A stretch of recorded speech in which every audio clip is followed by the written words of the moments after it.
Good day, everybody. I hope you're having a wonderful Tuesday. I hope you had a great weekend. Yeah,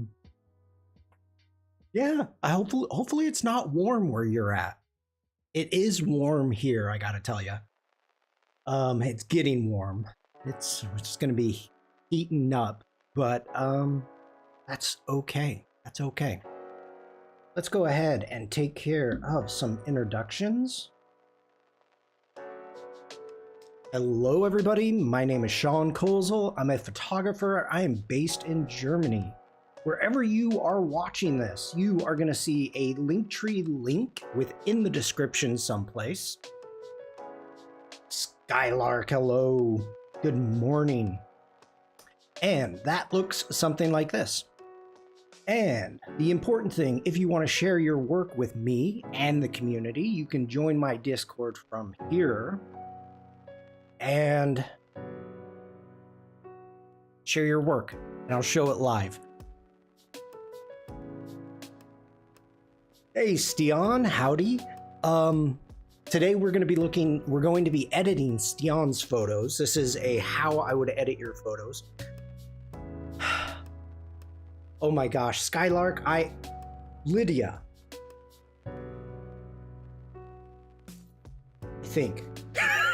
I think it's Lydia. I hope it's Lydia. I think I'm wrong though. I think I'm wrong. If you have a Behance page and you would like to subscribe, I do have a subscription area. And you can subscribe here, or you could buy me a cup of Joe if you like what I do. And yeah, Sandrine, hello, happy belated birthday. I know you can't usually stay for the entire stream, but we may take a tangent and make a birthday animation for Sandrine. We're gonna see how long it takes to work on Stian's photos, but that'll be a little surprise. Just stay in a few minutes. I have a dentist appointment soon. Wish me luck. Good luck. I had my dentist appointment last week.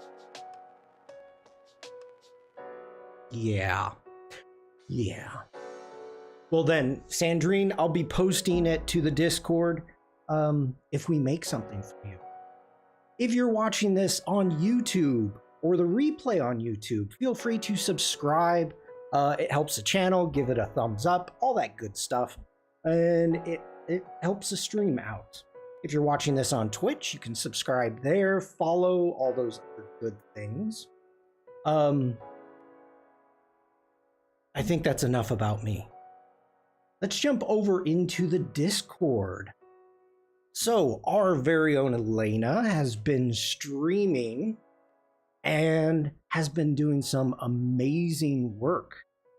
So we've got some traditional art. I'll check that. Thank you, Sandrine. Just absolutely beautiful. It's such a great sunflower. I love the depth of the background that you can build up with the watercolors. Yeah, just so good. So freaking good. Elena's got so much talent. And then we've got the Godfeather. Stian says nice. Nice. So yeah, if you ever get a chance to check out Elena's Twitch channel, make sure to check that out. Right off the top of my head, I don't know the full name on Twitch, or I'd give a shout out. But let's move on. So we have Yawn. I recently uploaded, I can't even read today. I recently uploaded photos from last year in a new project. So let me throw this in chat if anybody would like to follow along.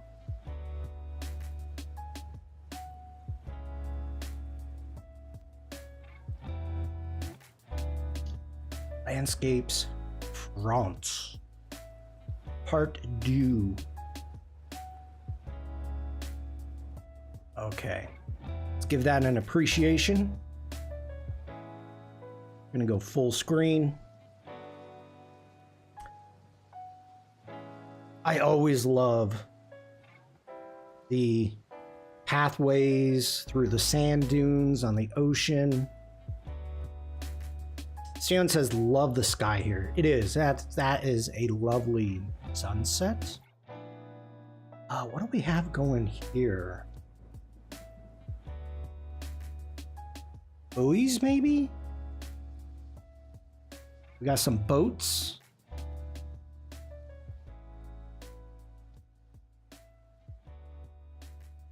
Very nice. Ooh. A good time lapse. This is interesting. I've got something in my pocket. What is?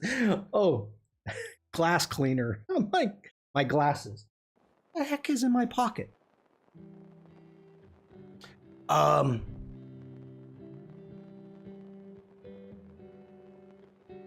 This is lovely, and I can't quite tell how long the exposure is. We've got some movement coming on the poles and quite a bit of movement on the clouds, but really a lovely shot. Yawn, hello. Long time no see. Good to see you. Yawn, how long of an exposure was this? Very nice. Very nicely done. I love it.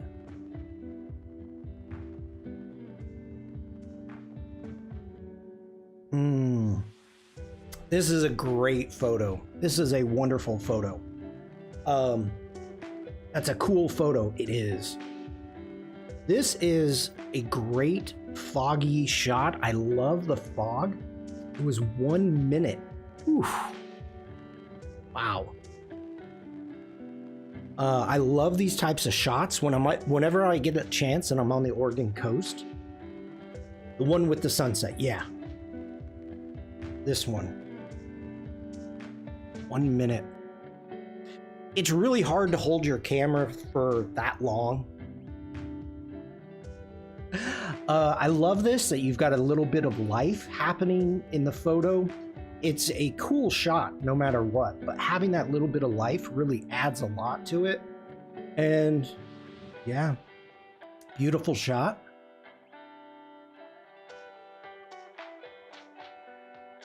Loving this. Sand is so clean.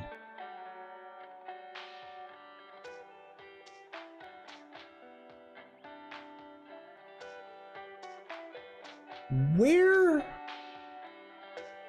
in France was these beach shots? Oh, come on. Why are you?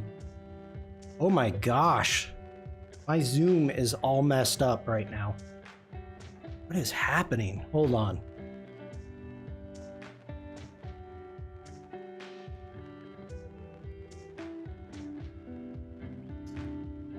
From Western France. Okay. One moment. Okay, we're back. That was operator error on my part.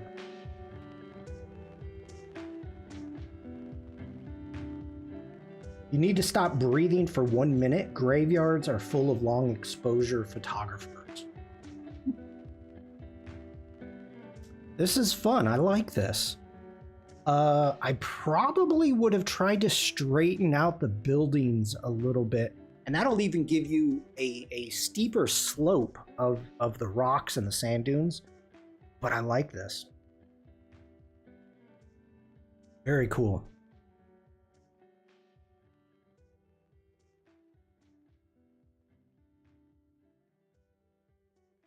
Great sky.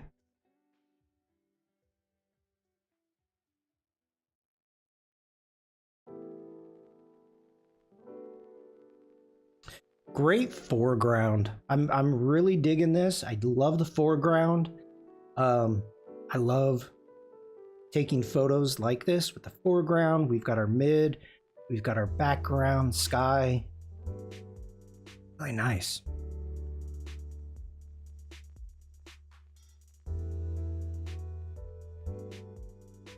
Very cool.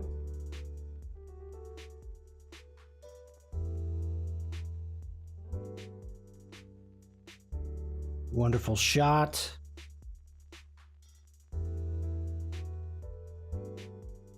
You were getting some great skies. And I think that might be the last one.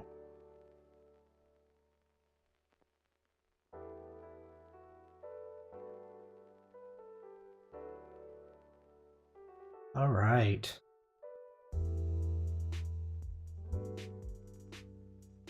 Whoa. Wonderful work.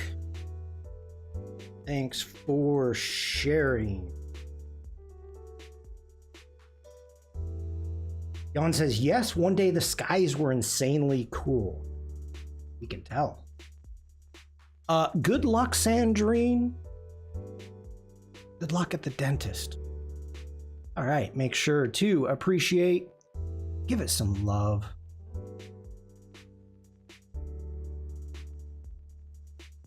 What is this Adobe Germany?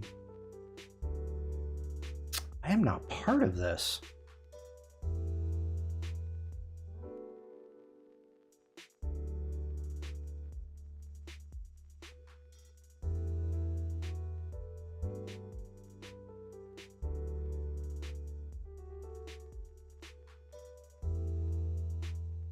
Seeing if there's anybody I know except for you, Shawn.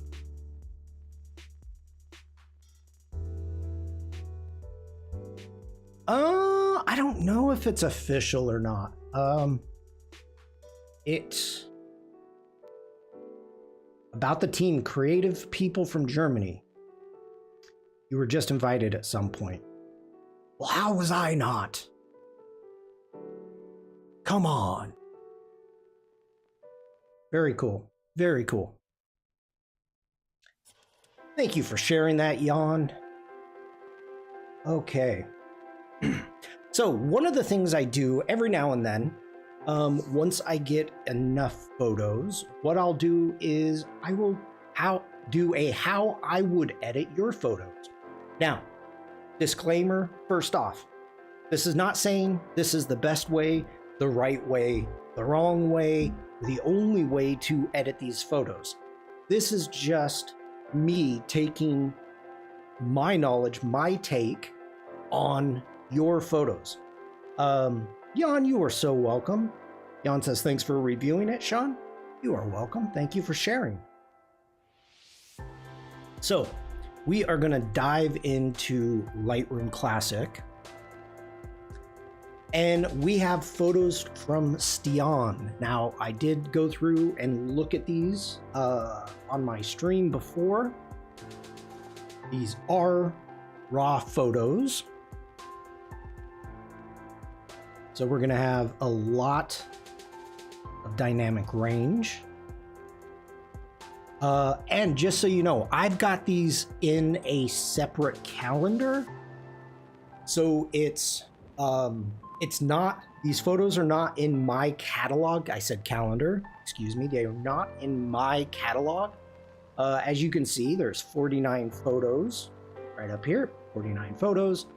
And this is in a live stream. If I go to File, Open Recent, you'll see up here, we've got the live stream catalog. So I do not mix my photos with your photos or the other way around. Elena, hello.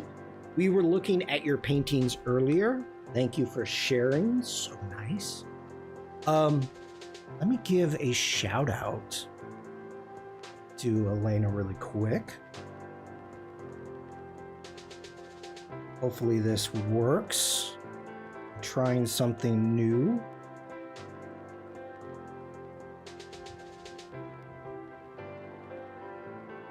Oh no, these are not my photos. These are Shawn's, and that did not work. So let me do it the old way.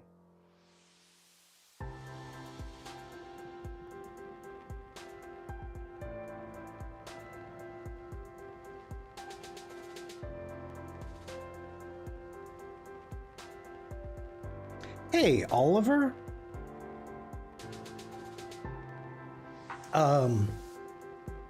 Yeah, these are not my photos. These are Shawn's photos. You are welcome.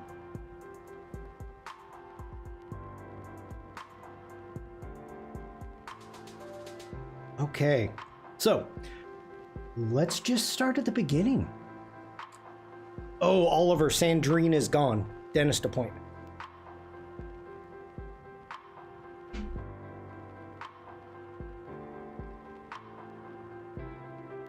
Okay, so to begin with, let's go ahead and hit I, see what we got. This is shot at an ISO 5000. You can see that we've got quite a bit of grain. So let's go ahead, let's hit D for develop. We're going to jump right into the denoise, and we're going to let this apply. We're going to bring the noise down to begin with.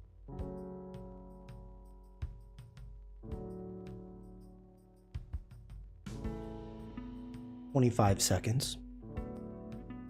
So I hope you all had a good weekend for those of you that I didn't see yet. It was a cloudy day and the forest is kind of dark. Also, I've noticed there's some noise on the lens too. Not a problem. Not a problem. With the Lightroom Classic denoise, Lightroom Classic, Adobe Camera Raw, the denoise feature, don't be nervous about cranking that ISO up to get what you want. Now, I am surprised your depth of field that you've got going on here, since you shot with an f9, you're shooting with an 18 millimeter, 18 to 45, 1/60th of a second. Yeah. I don't worry about that anymore, to be honest. If we go ahead and we zoom back in, and let's do a before, hopefully you're able to see that, and an after, it's making a huge difference. Now, I could bring down the denoise even more or take it up more, but I'm okay. I'm okay with it. That did a wonderful job right there. Okay, let's deal with our cropping. Let's change our overlays up a little bit. And Shawn says, oh, okay. Jan says the differences are obvious. Thank you, Jan, for that. I know there's compression on the stream, so I wasn't sure. Shawn says, yeah, I've noticed denoise will smooth out some of the textures if you go too far with it. Yes, it will. So I was doing a photo shoot. It was a family photo shoot. It was raining, it was dark, it was cloudy. We were outdoors, and I had to crank the ISO up quite a bit. So a lot times like that, what I will do is I'll use the denoise, and then if I feel like it's still too soft, like the images are too soft, I'll take it into Photoshop and use the unsharpen or even a high pass filter just to sharpen things up again. So, there's ways to get rid of the noise, and then if you feel it's too soft, to take it into Photoshop. Okay, so we have some cool elements going on here. First off, we've got this stick, which is kind of helping ground this fungi. And so I'm liking that quite a bit. Now let's lock our aspect ratio. We've got some type of hotspot up here, and I do want to get rid of that. So we're going to bring that in. Now the stick over here, this is kind of, I've heard a couple different things about this. Some people do not want, like, right in the corner, having that stick right in the corner. It creates a little bit of a tangent. Even though it's blurry, it's kind of up to you what your thought process is about it. But we're going to just take that up and make a conscious effort. And we are going to eliminate a little bit of stuff. Now, our mushroom is the subject, so we want to make sure that we've got our mushroom there. Now, I'm also the bottom stick down here. If I go ahead and, well, zoom in down here, I'm looking at this knob here on this stick, and I want to make sure that I don't create a tangent where it's like slightly sticking up like that. So I'm watching all four corners for anything that's popping out. And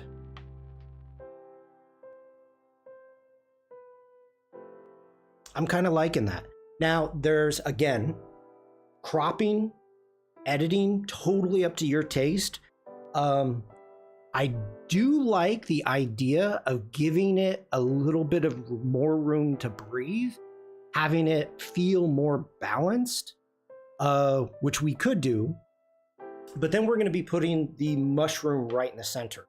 So this is one of those times that you're kind of looking at it and you're like, well, if I go balanced with the log and then the greenery, the background, the rocks, if I try to balance it out, unfortunately, that's going to be putting the mushroom right in the center. Shawn says, what's cool is that Oliver found out what kind of mushroom it is, and apparently it has been used a lot for medicine. Yeah, give me a quick second here.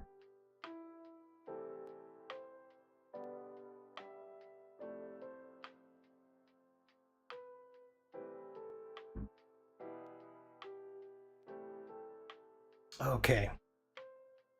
What Shawn is talking about, let's get in here.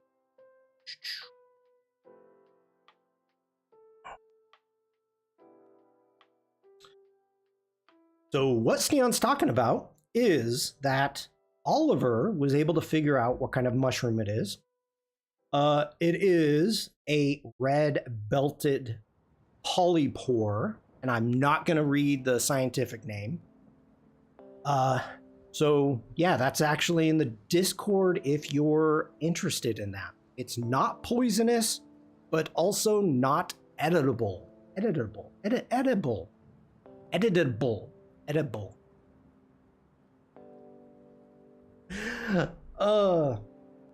Oliver says, I have a lot of books and apps and website links. You do. For those of you that may be new here, Oliver is our resident naturalist.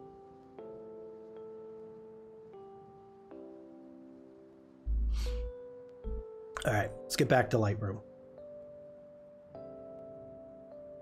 Okay. Oliver knows every plant and every animal. That's true. Bomastopsis pina colada. That's one of the easier ones to pronounce. That was intentional, by the way. Okay. Let's see what we got going here. Now,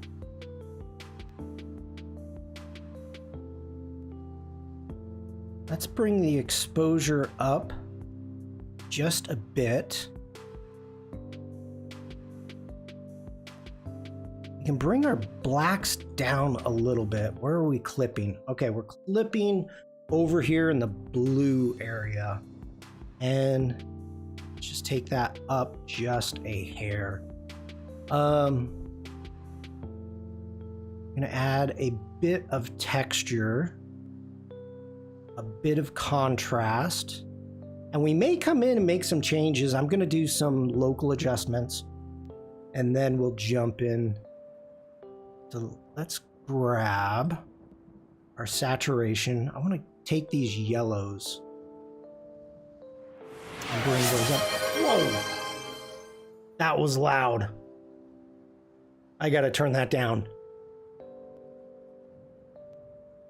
Thank you for that, Helena. Wake up, wake up, wake up. There we go. Thank you, Helena, for the big boom. Bam.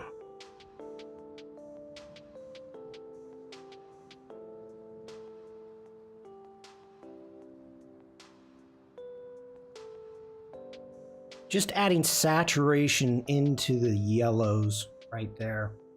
You can also jump into the hue and just change this background just slightly.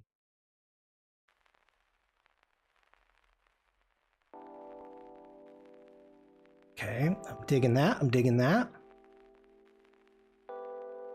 Get back into the saturation.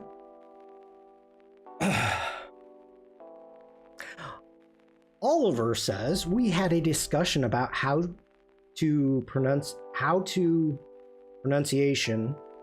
of taxonomical names on a conference call a few years back and came to the conclusion it doesn't matter as long as people know what you meant. Too many words in that post. Yeah.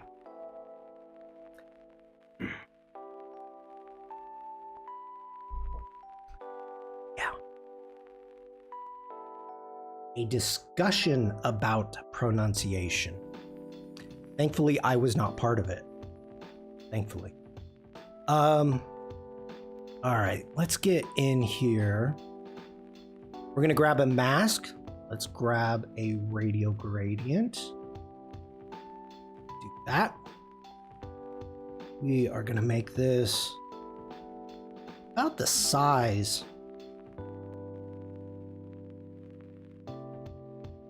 of our mushroom. We're gonna bring up the exposure just slightly. Let's grab that mask. Let's duplicate and invert. Now let's make this one bigger. And again, it was one of the Dragonfly conversation groups. That would be cool. That would be cool to be part of. I like dragonflies.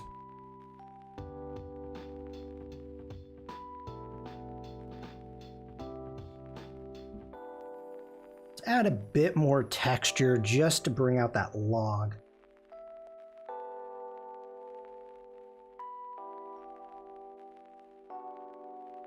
Now getting back into the globals, you can see that we've got our blacks are clipping again. So let's just bring back that. General, hello there. Stian says, oh my gosh, I saw the biggest dragonfly the other day. And Oliver says it came up because in the conference they've been talking about different species having different common names in different countries, whereas the taxonomical names are always the same. Stian says it must have been the size of my hand because it flew really high. Is it called an airplane?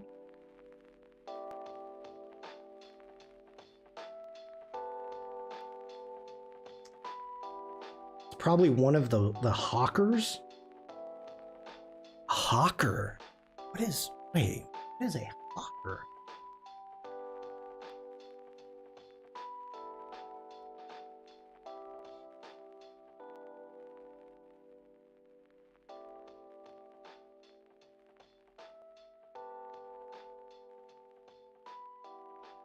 Hawker dragonfly typically refer to any species within, okay, the genus, blah, blah, blah. These are large, strong flying dragonflies known for their hawking behavior, which involves patrolling a territory and snatching mid-prey.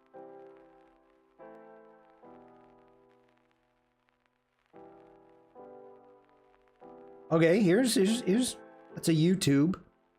That seems pretty big. That seems... No, that doesn't seem huge. I mean, maybe... Okay, that one seems big if that's a breast pocket. Edit my photos? I'm out of it for a little while. Everybody gets delusions. Hawkers, darters, chasers, skimmers, the common names here are all based on their flight behavior.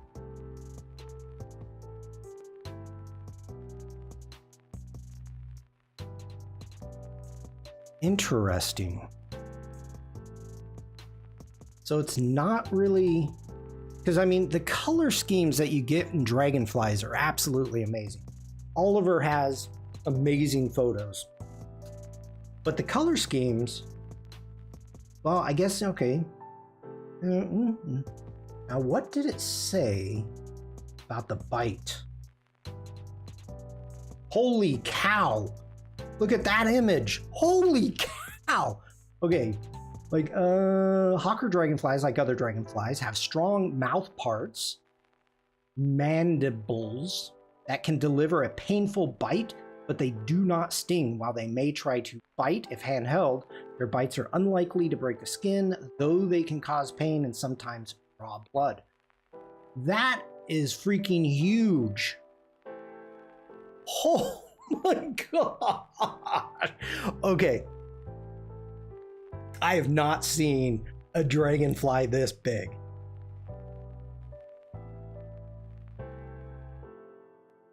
Wow. Shawn says, yeah, it must have been that size. Holy cow. The larvae are more bitey than the adults. Don't annoy the larva. Okay.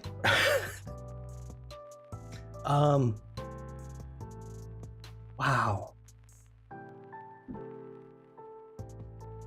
I'm gonna leave that up for right now.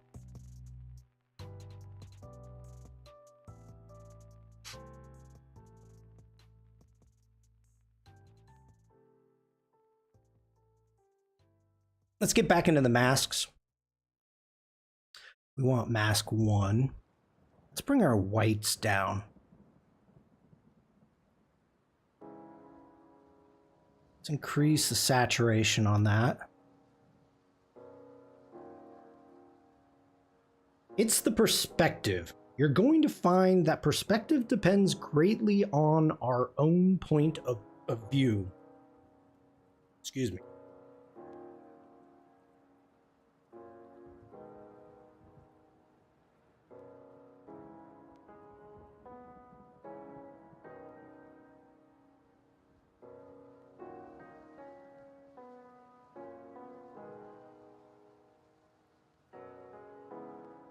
Here's the original.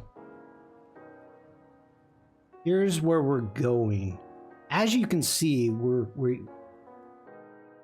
really trying to direct the eye. Let's get back into our mask one more time.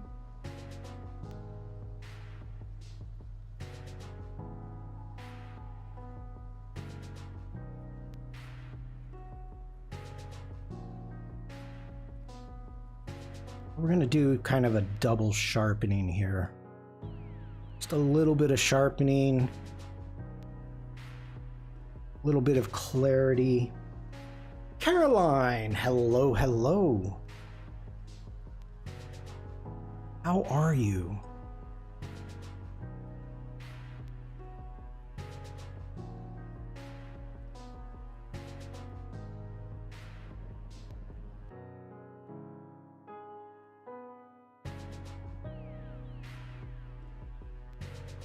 Okay, not going as high as I normally do.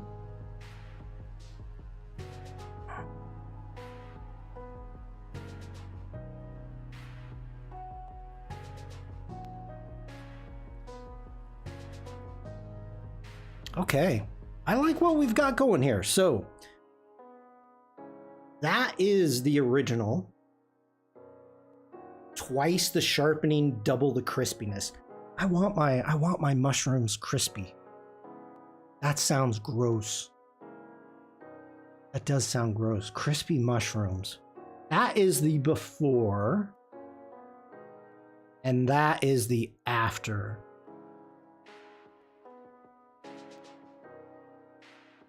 The main thing is really trying to draw the eye into the mushroom. And we used a series of different techniques to get that. But I think we're successful. I made a preset for sharpening because I realized I'd just been manually applying the exact same setting to every photo. No, okay.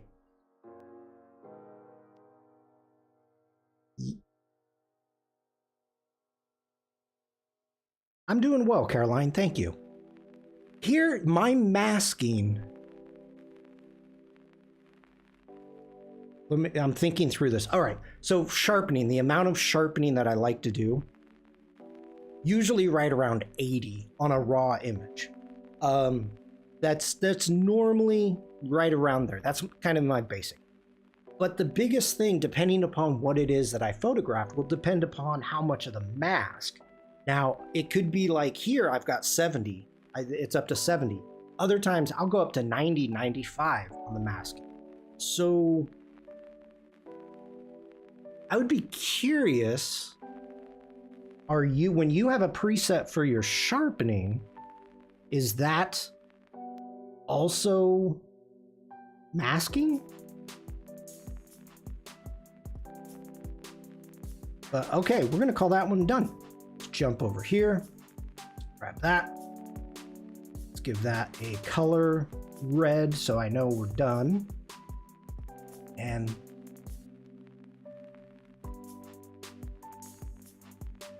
that's more than 11. It is.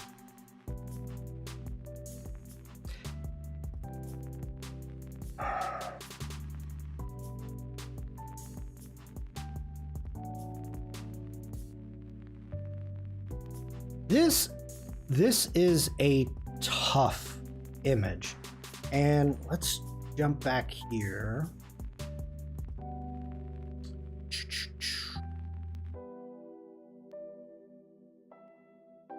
Because most of my photos are similar in terms of subject isolation, the masking is almost always the same as well. Yeah, that makes sense. I get it.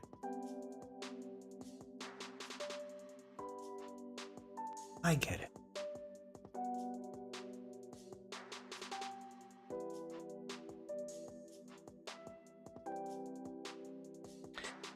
So let's go ahead. Let's dive in. First off, we are going to go in and denoise. Now, for this one, I think 50 is going to be too much, but we'll let it run and see what we get.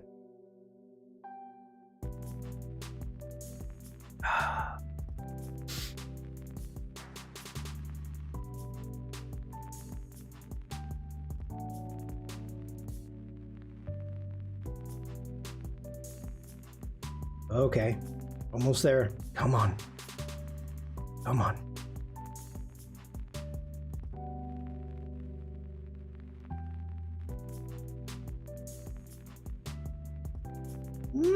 Okay, 50 did pretty good.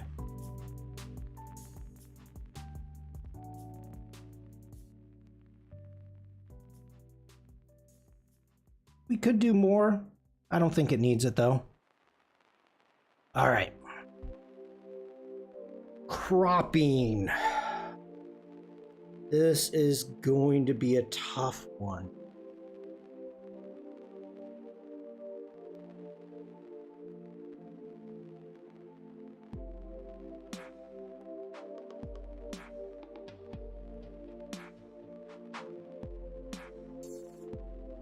Looks like you found a shortcut to mushrooms.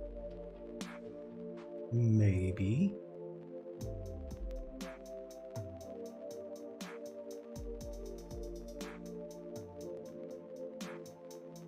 I'm trying to get like what is interesting. Now, there's certain things. Eating this mushroom will make you smaller. Let's get small.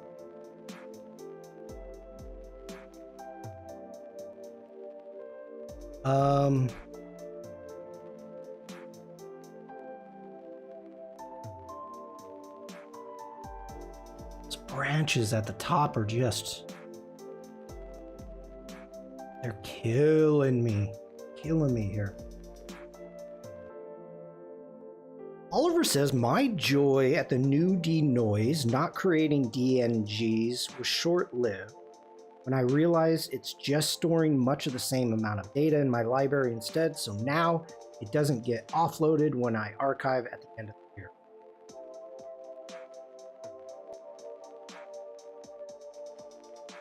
I need to go and clean up my catalogs and whatnot, my backup files.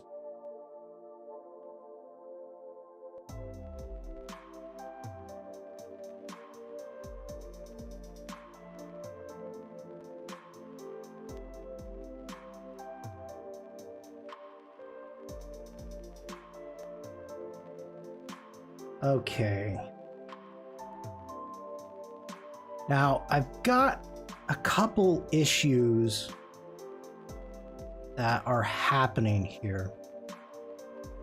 This spider web here is really kind of bugging me.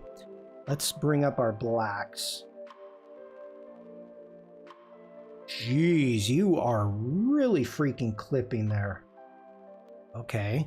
Then let's do it differently. Let's get into our tonal curve and bring up our blacks a little bit. I don't know if the feature in Lightroom Classic, but in Lightroom you can adjust the depth of field. So I used it on the sticks. Yeah. Right here, lens blur.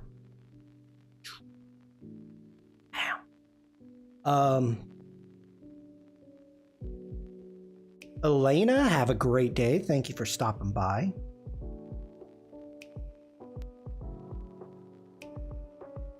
I mean, we can play with that. But first, I got to get rid of these white spots. I think I want to leave the spider web. Oof. We got a lurking from Elena. Thank you, Elena. Let's get rid of some of these spots. And they are just kind of catching my eye.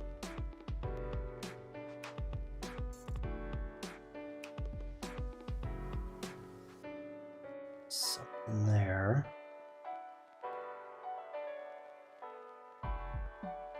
God.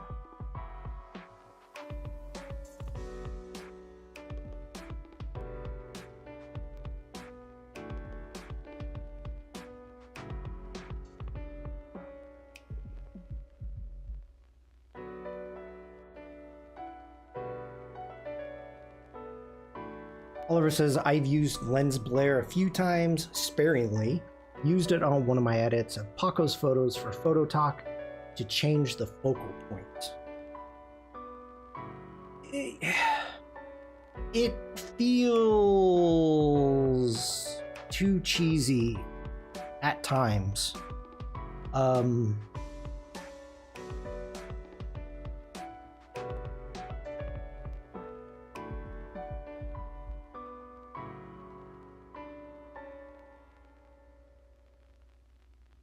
I gotta get rid of these lens flares.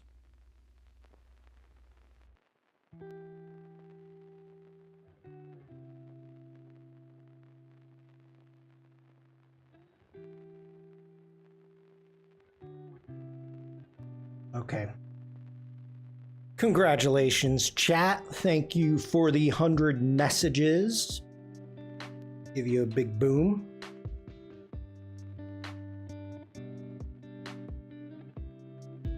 All right, before we start diving into it, let's take a look at the lens blur since we're talking about it.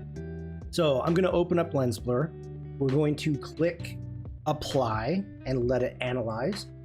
It seems to depend a lot on what the photo is. Some stuff it works great, other stuff it looks awful. Yes. Yes. Okay, so let's do a visual map and see what we've got in focus here.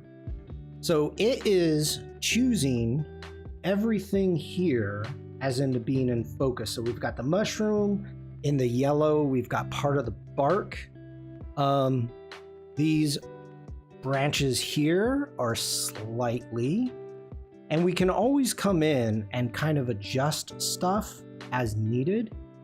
Also, if we want to, let's turn off the visualize. We can paint this in. So if I say, okay, I want the focal point to be right here on the mushroom.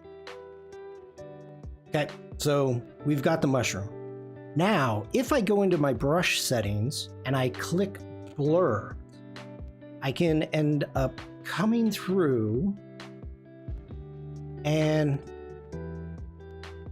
let's see here. Got a mount. Crank that up. I can come through and actually blur that out by hand. And I think that's what Shawn was talking about. Going through and giving it some blur.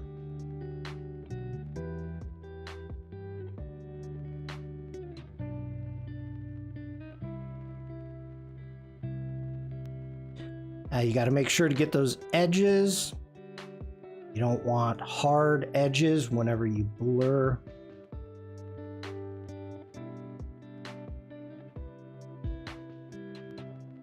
And we could do something like that.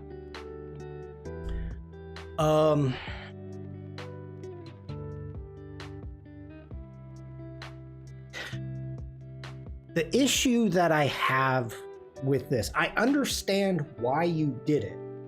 And you can also add color to the depth so you see what counts as near and far. Yeah, that's the visualize. That's that.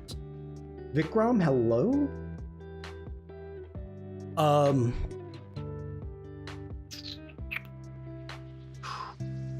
Even though I got rid of the lens flare, we could always add some up here, but we're not worried about that right now. Here's the issue that I have. Depth of field. You have a plane. It's a plane that is going to be in focus. Now, looking on this section here with the mushroom, we have this plane coming across. Now, unless when this photo was taken and you're using the sticks to frame that mushroom, and the sticks are much closer to the camera lens than the mushroom, parts of it should be in that plane, in that focal plane. So it always makes it seem a bit weird to have it like this. Have you tried macro? Of course I have. I have a 200mm macro lens. You've seen my snakes. Okay.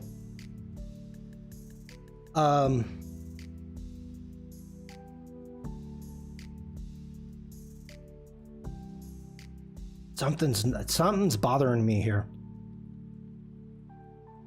Let's get back into the lens blur. Let's go to blur. Here? Yeah, that's what's bothering me. Okay.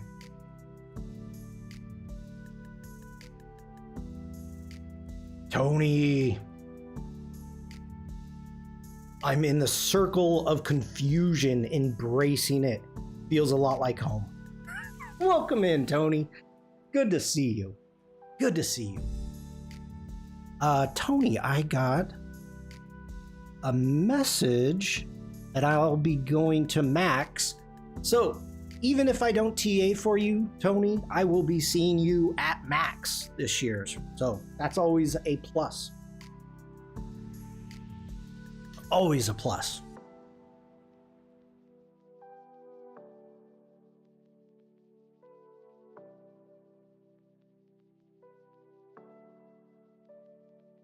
We're going to move on. We are going to move on with this. Let's get into our basics. Let's just take our highlights down just a hair. Open up our shadows. Yeah, I'm excited. I booked my hotel. I started looking at plane tickets. The tough part is multiple cities travel. Seeing Tony there is one more reason to go to Max. Absolutely, Jan. We had a blast. I had a blast. Tony was probably like, get this nut job away from me.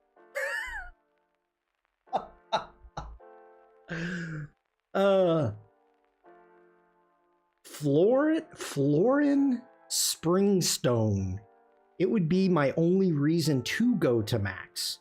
Florin, welcome in. I wasn't sure if it was like Florian.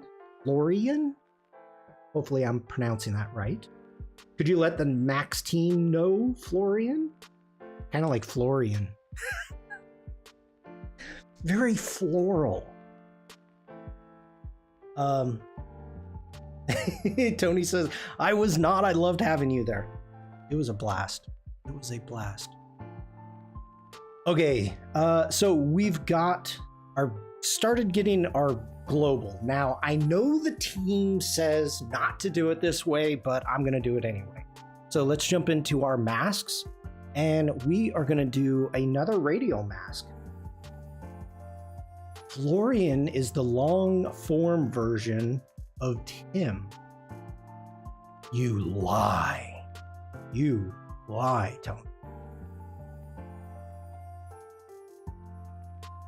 Tim wouldn't try to pull the sheet over our eyes? Wool over our eyes? Woolskin over our eyes? All of the above. Okay, we are going to add a little bit of exposure there. Let's jump in. Let's grab some texture.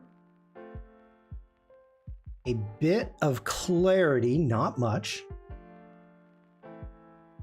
We're going to open the shadows just a hair. See, okay, if we say Tim 3 times, he's going to show up. Hey, Tim, good to see you. Hope you had a great weekend. Great weekend.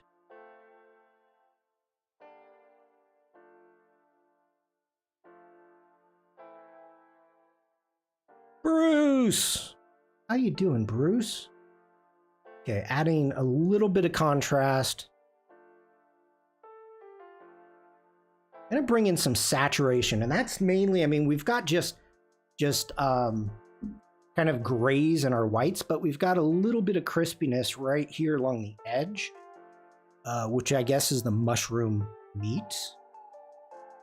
So leave that right there. I'm digging that. And let's name our layers.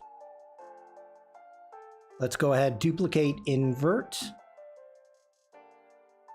I'm gonna make this way bigger.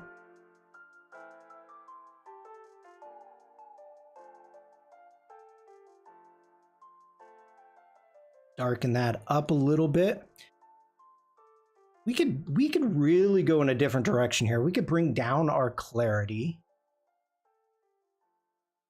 Bring down our texture. Bruce is so formal. Bruce is saying, hello, Mr. Evil. It's Dr. Evil to you, Bruce.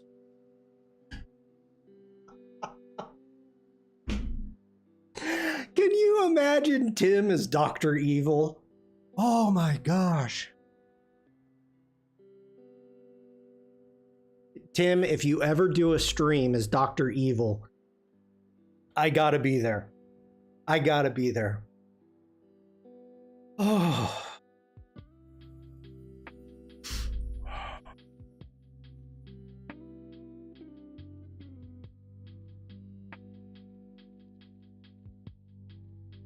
Wait. Your stream will be safe as long as you have $1 million. Oh. Only if you are my mini-me. I am your mini-you, Tim.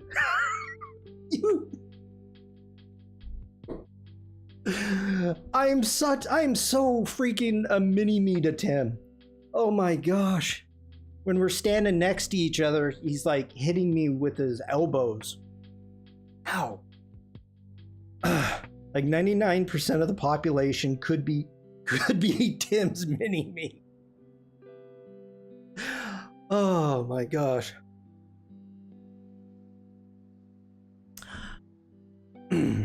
Oh.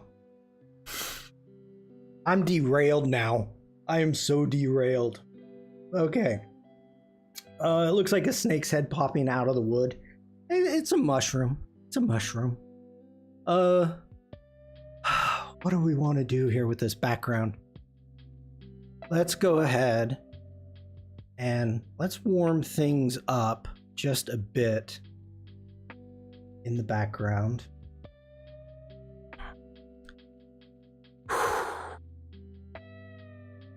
I've got so many images going through my brain now. We could get Tim a skull cap. I mean, it'd have to be a big skull cap because he has some gorgeous, huge hair. Yeah.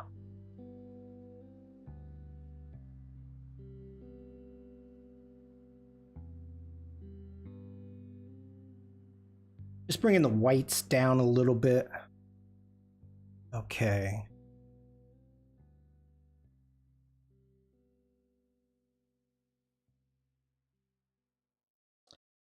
Actually like where we're going with that. Let's get back into the globals.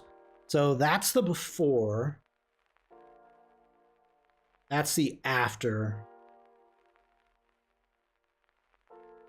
I do like the little bit of color grading on the background.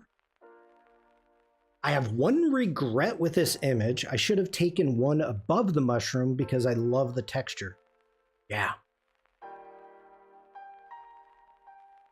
BC, hello, hello, good morning. It's wonderful to see you. Welcome in. Welcome back. Yeah,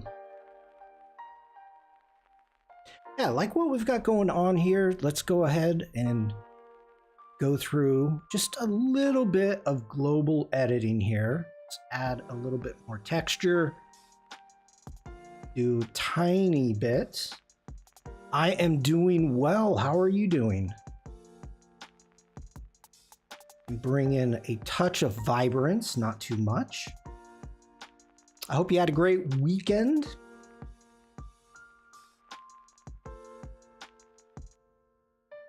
All right, that's the before. It's the after. Good, just starting the day. Well, you started in the positive position, I guess. You woke up. That's always a plus. Let's see, what do we want to do? Let's give it a little bit vignette, a little bit more. Let's get into our sharpening.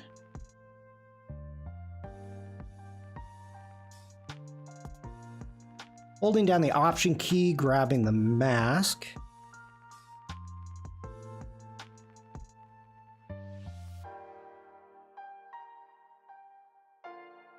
Oof. How did I miss that spot? Remove distractions. Lens blur settings are not previewed while in the remove tool. Okay. This is one of those times I have created masks and I have fallen out of the Lightroom Classic or the Lightroom's team suggestion workflow. So as you can see, I did that remove tool, and now up here at the top, it's telling me, hey, you have to update. Gotta update. So go ahead, click on that, and you can see what needs to be updated. So, okay, let's update. So we're gonna update those settings. And boom. And I know I talk about this because I want you to be aware of it. That is going to occur whenever you fall out of the standard workflow that Adobe wants you to work in. You don't have to work in that workflow. They're just saying, hey, you know, do your denoise, do your, if you're gonna do any expanding, do that first, remove distractions, do global editing, and then go ahead and jump into your masks and start doing your fine tuning of your edits. That's a recommendation. Just be aware that if you don't follow it, like I don't follow it, you'll have to update every now and then. So, okay. That's the before. That's the after. I like it. As if anyone ever edits all their photos in a perfectly linear workflow. True, but I bet you there are people that do.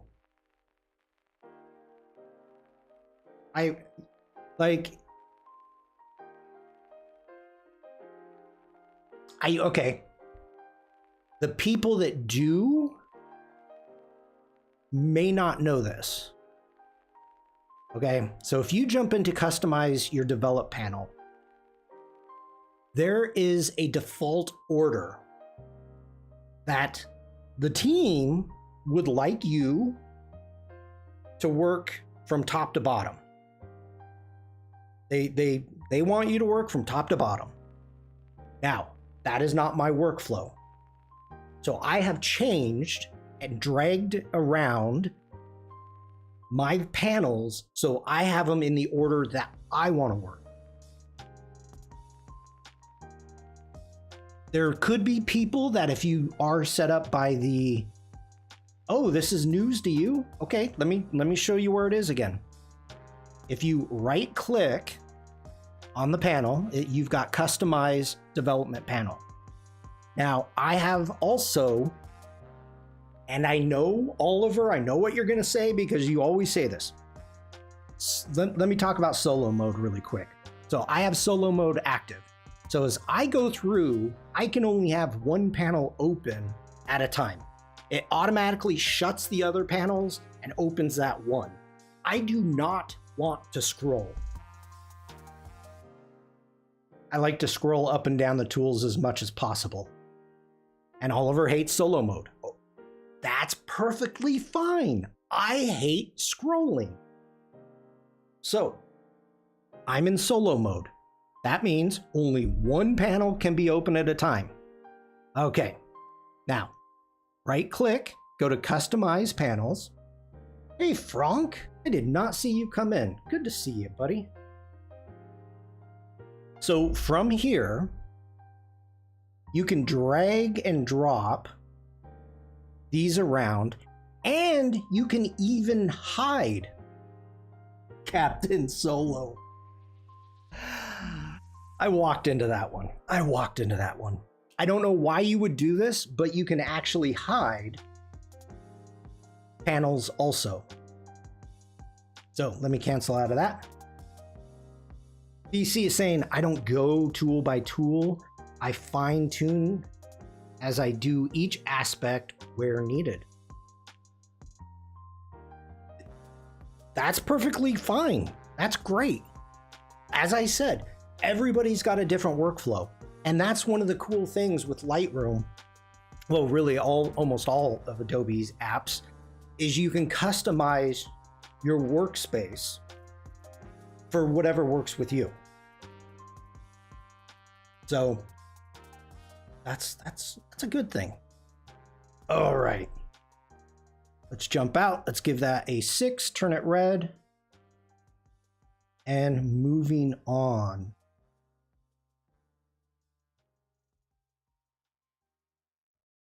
Okay. So, by the way, for anybody jumping in right now, Stian in chat, these are Stian's photos. Today is how I would edit your photos. And Stian sent me a handful of photos. And so I am going through and editing the photos. And by the way, I did see your comment, Stian, that you like the crop. Thank you so much. I must say, I don't like Lightroom other than Classic. I spammed, begged, and cried. For what? For what, Stian?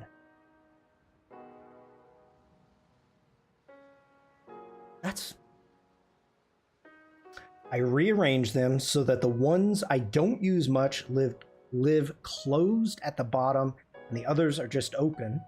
Okay. Oh, for me to edit. Yeah. Well, I tell you, you were quick to send it to me, which makes me happy. All right. So again, this was shot ISO 6400. We got 45 millimeter. Alrighty. Super zoomed in. Let's go ahead and denoise to begin with. So let's jump down to the detail. Now see, right off the bat, everything that I just said about workflow and I like putting my panels in specific orders, I'm wrong because I'm denoising first and it's the very last panel. And the reason it's the very last panel is because sharpening is usually the last thing you want to do. So unfortunately, it has the first thing I want to do and the last thing I want to do in the same panel. What are you going to do? I guess as long as I know, I should have clicked it and let it ran while I babbled. Hi, Jack. How you doing today, Jack?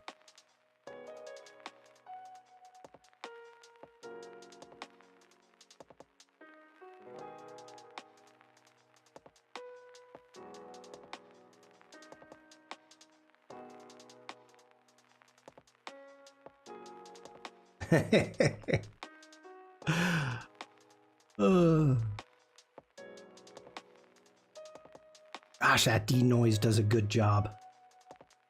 Everybody's yelling at Jack.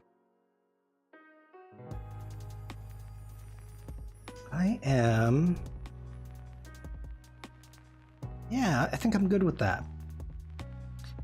50 has been working well for me. Okay, again, someday I will wake up and they won't be such a menace to society. And they won't be such a menace to society. Oh, I'm very tired. Dogs, man. Just dogs. My main Lightroom Classic customization are removing top sections I don't use and adding a bunch more into the metadata panel in the library. Oh, yeah.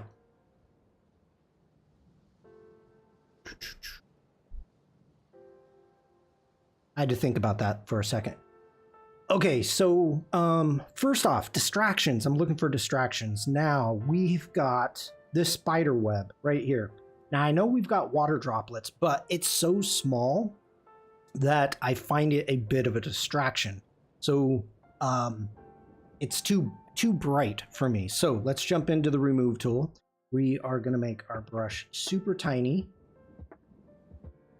If you're looking for distractions, try the chat. I had to think about that for a second there, Jack. What is Jack talking about?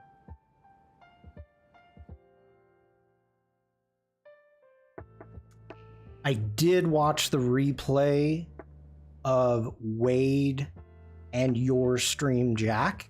And I can say you are an intricate part of Roll and Troll. So I have no problem saying that it's you and Wade. I think you deserve that.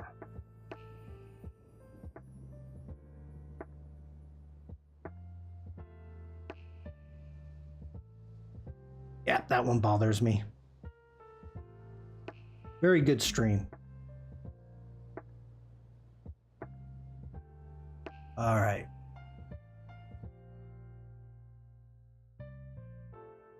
Behind the scenes, I do a lot of frantic typing for Roll and Troll. Can I get a poll? Can I get a poll? Can I get a poll? I mean, okay. Jack, I know you know what I'm talking about. But that is the basic of Roll and Troll. That is not, I'm not comparing that to the other thing that we have discussed when it comes to making polls. Two separate things. The tree bark looks like tamarind? I don't even know what that is, Vikram. I do not. Our depth of field is really weird here. It's so narrow. We've got our plants are in focus, but the front of the bark is not. Or at least like this moss. It's not bad. If I zoom in, what am I in? 100%. It's not bad. Okay, let's move on. Let's figure out this crop. Now, for something like this, I think we do want to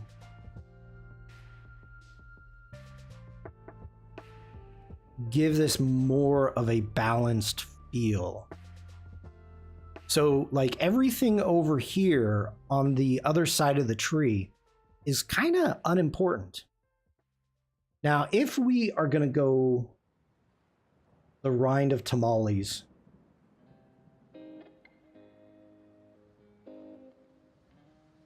that would be called a corn cob, General.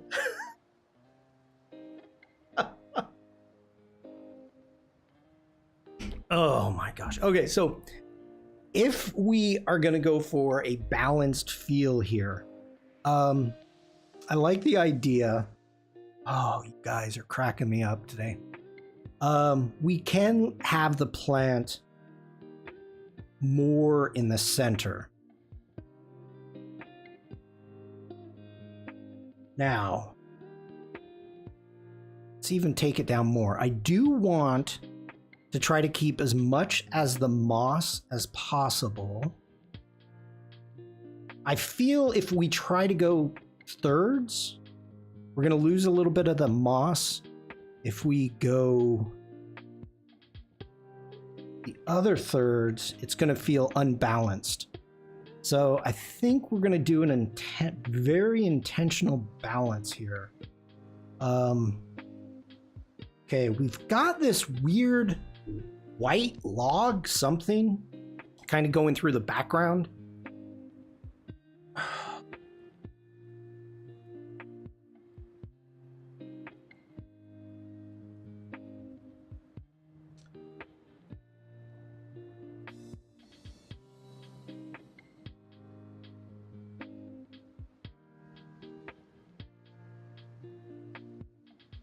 Looks like a tree falling over. Yeah, it does. It does.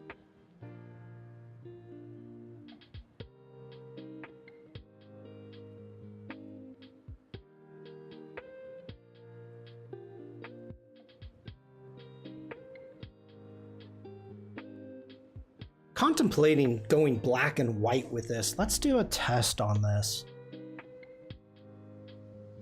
Just checking. No.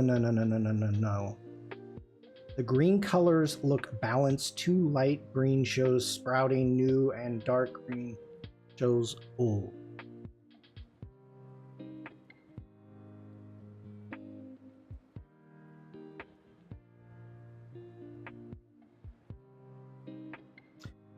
We get a lot of fallen trees now with the ash dieback. Yeah. A lot of fallen trees there. Okay. We will deal with that in a second. This is going to be interesting. Let's bring down our highlights. We're going to bring down our overall exposure. Now, everything I'm looking at, I want to make this little sprout, this baby branch. Oh God, now I'm just thinking of baby back ribs. I want my baby back ribs. Also been really hot this summer, so it made a lot of healthy trees drop branches. Ooh.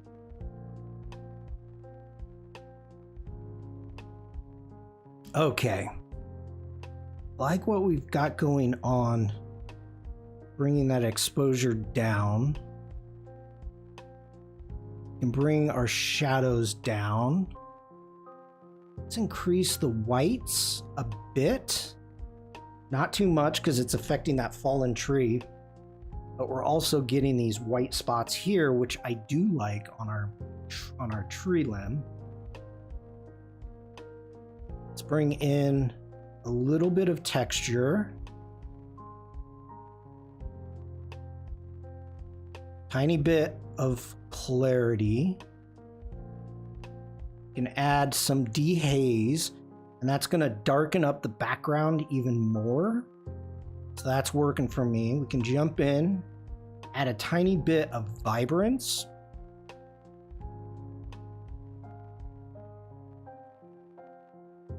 This is going to be this one's going to be pretty easy to do. Let's get into our color mixer. What do I want to do here?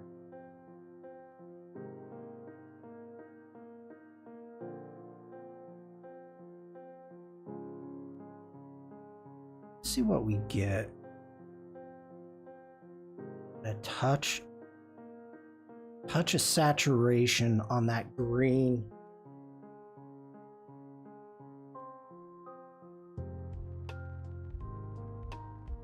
I think I'm liking that.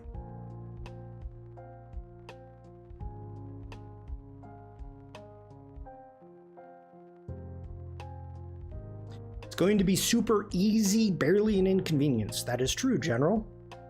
Leave them to me, I will deal with them myself. Okay.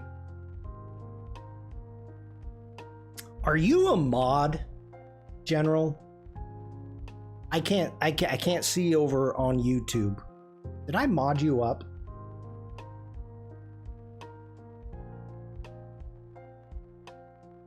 Let me know. I may have to jump into YouTube and mod you up.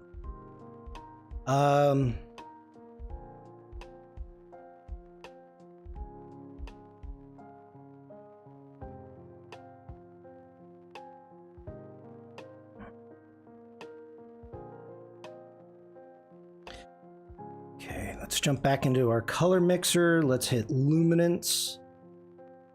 You are against me as everybody else. How am I against you? General, I spend a lot of money making sure that I see YouTube chat. Come on. I see all the chat. I am not against you. I take umbrage with that. Umbrage, I say. Umbrage.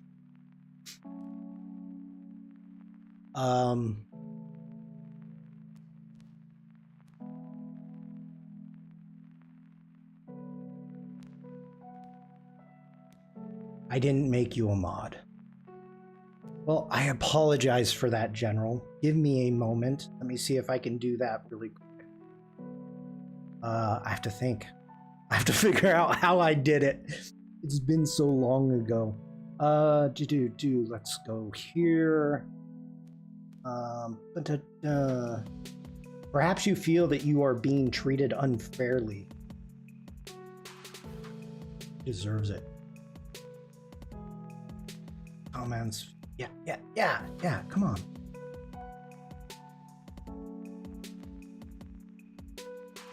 Steon says, I'm saving up to a Sigma 16 to 300. So these spontaneous trips is going to be a lot easier than the standard Canon 18 to 45.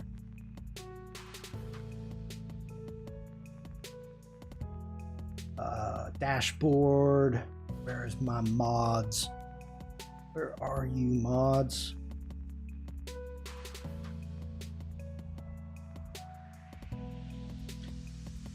This is really, really exciting. Really exciting stream here.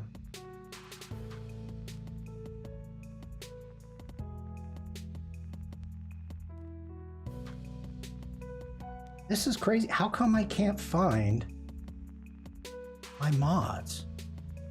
Yeah, I am live. Thank you.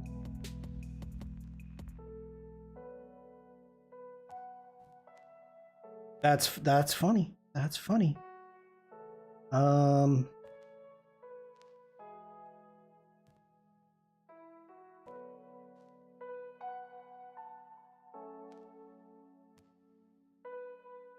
Do I have to do it? Okay, let me try this else.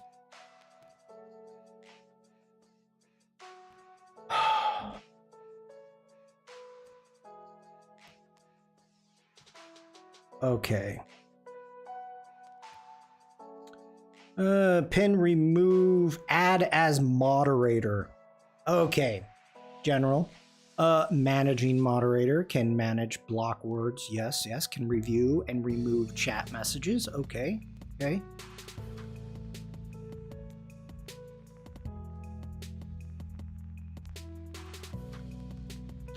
Put people in timeout. Save.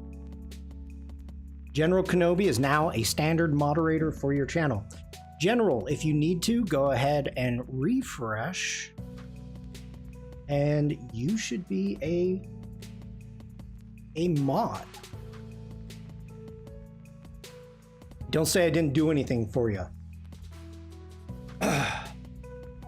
Okay, Stian is saying, Restream bot, yes.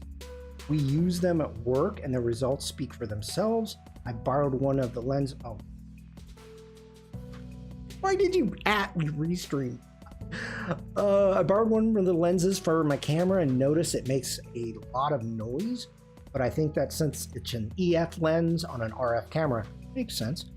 Oh, Caroline, one lens to rule them all. Nice.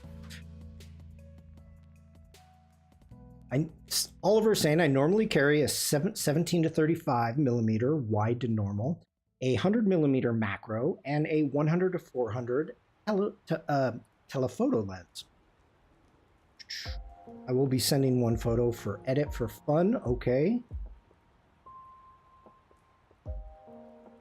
General says it's working. It's working. Okay, good. All right. Where are we? Where are we? I've been so preoccupied trying to make chat happy. Looking your way, General. Whoa. What did I just do?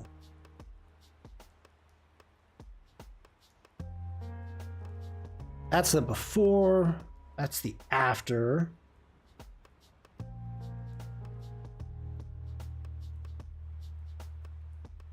I like it. I like it.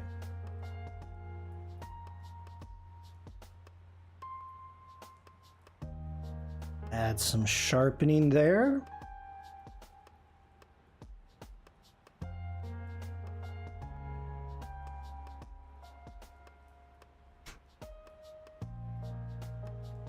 Little bug. The 100 to 400 millimeter lens is attached to a black rapid strap over one shoulder, then the rest in a bag on the other shoulder. Oh my God, I would never.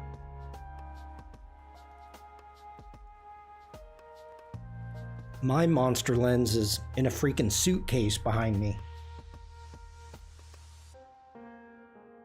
Okay, so that's the before. That's the after.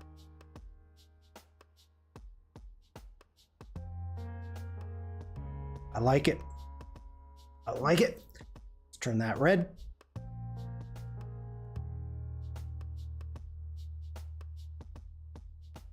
So this one just shot ISO 400. Now, we've got, I'm thinking 1/5 of a second. We've got camera shake. We don't have a ton of noise. We don't really have anything that is specifically in focus. But we're gonna try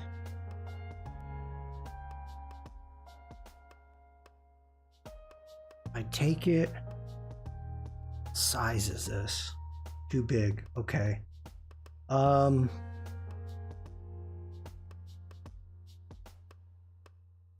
D shake. This is a photo of me squatting, trying not to slip off the 2 unstable rocks I'm standing on. I have tons of these, Stian. I have a ton of these. I will be wherever, at a falls, at whatever water feature, and I take a few photos. I look around. I figure out, how I want to composite the photo. I take the photos, and then I'll switch it up, and I'll, go to 1/10, 1/5. Just wanted to try smoothing the water out. Yeah, I get it. But let's go ahead and let's do a denoise. One of my lenses is all scratched down one side from taking photos like this and putting it down on the rocks for stability. Do that. Yep. I'm actually quite amazed. I was thinking when I bought my camera,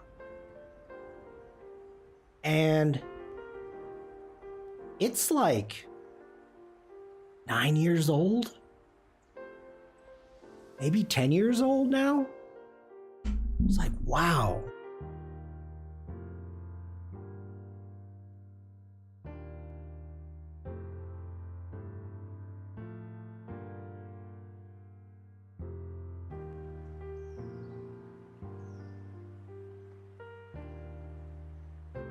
I do not mollycoddle my kit.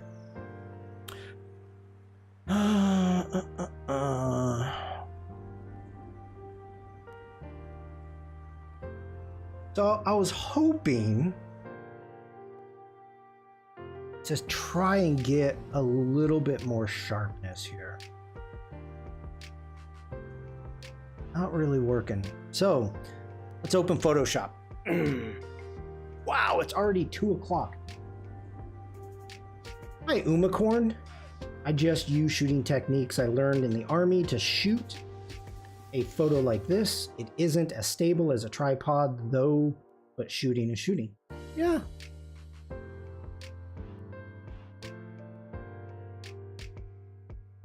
How you doing today, Umacorn? Let's do a Command E. Jump over to Photoshop. And let's duplicate that layer just so I've got a background layer. Let's turn that into a smart object.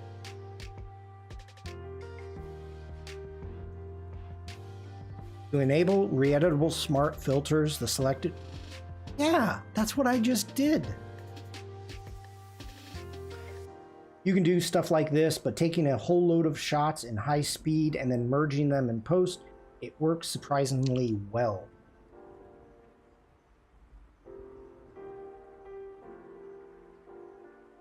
I don't think I've ever tried that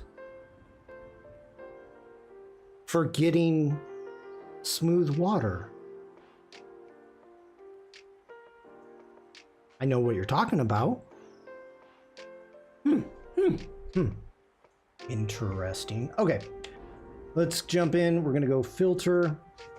Let's go to sharpen.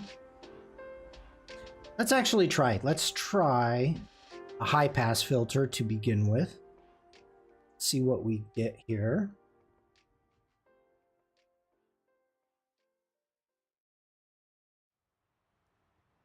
Vikram, if there's time, today I am working on Stian's photos.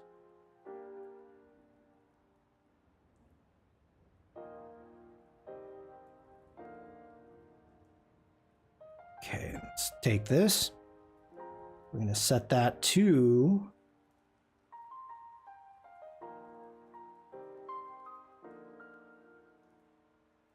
Is it linear light? Wait.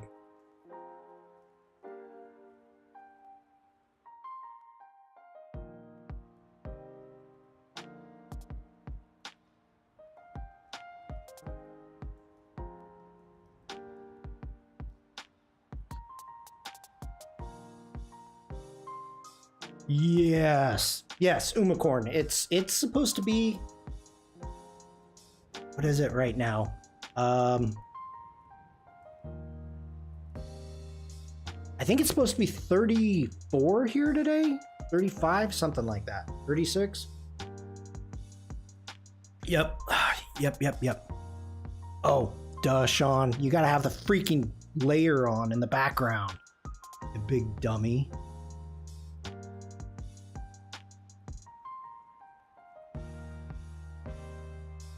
We're getting a little bit there. Okay, let's grab that background.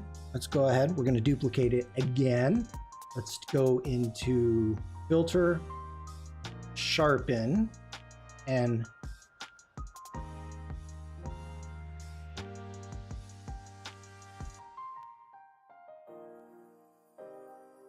why did I just drew a complete blank.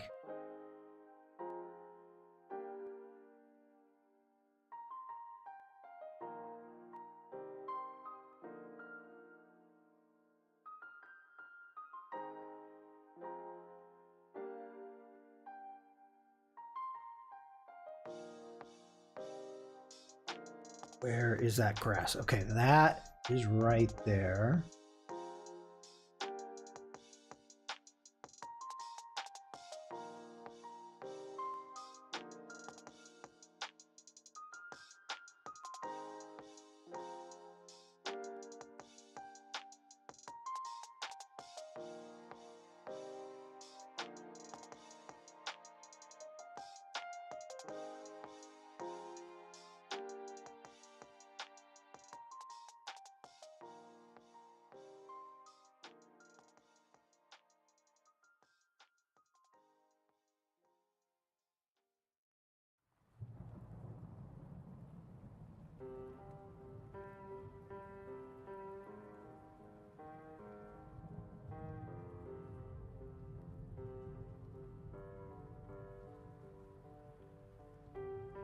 I'm not seeing any difference.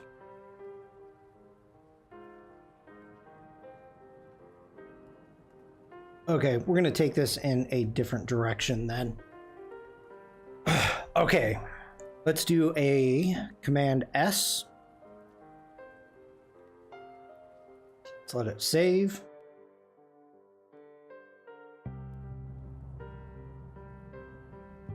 We're going to be doing some extreme editing on this one. We are going very soft. And wow, you are taking forever. Come on, Photoshop. Go. Jump back into Lightroom Classic. Here is our PSD. So let's go ahead, jump in develop mode. And I know. Let's jump into black and white.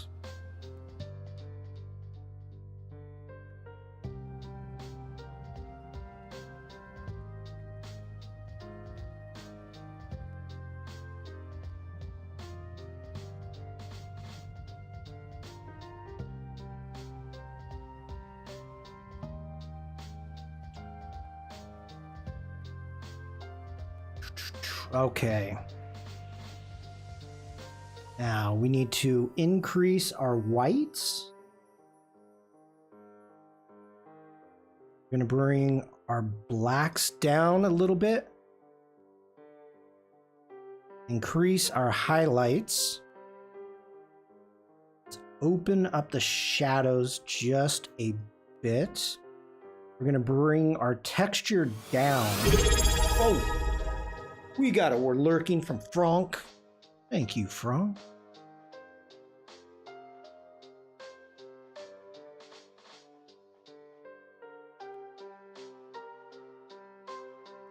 Taking the clarity and everything down.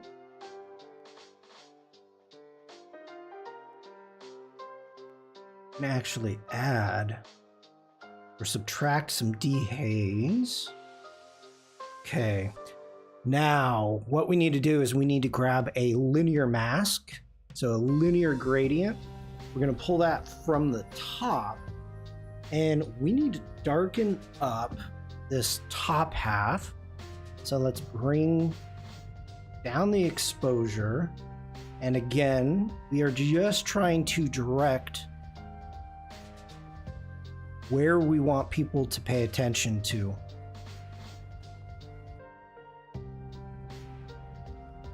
And we can even take that clarity down more, texture down more.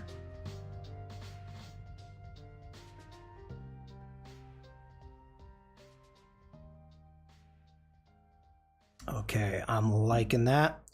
Next off, let's grab, whoa, not an erase, not an erase. We want another. Let's grab another mask. We're going to call this our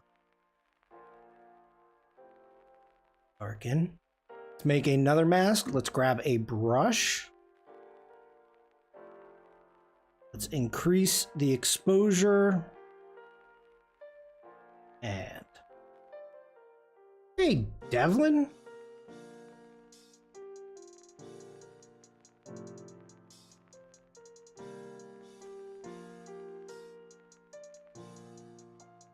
Come through. Kind of already just trying to bring out some of these bright spots.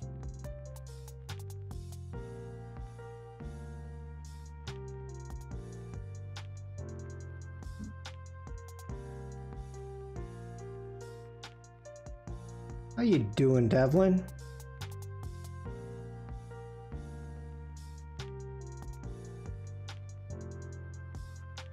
Doing some old school dodge and burning.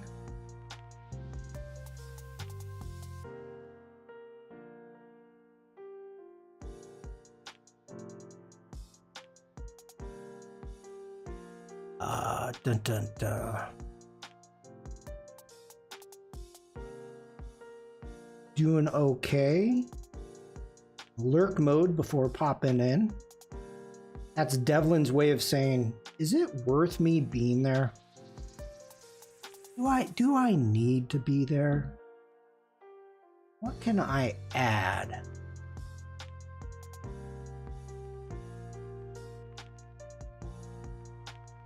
You can add everything, Devlin.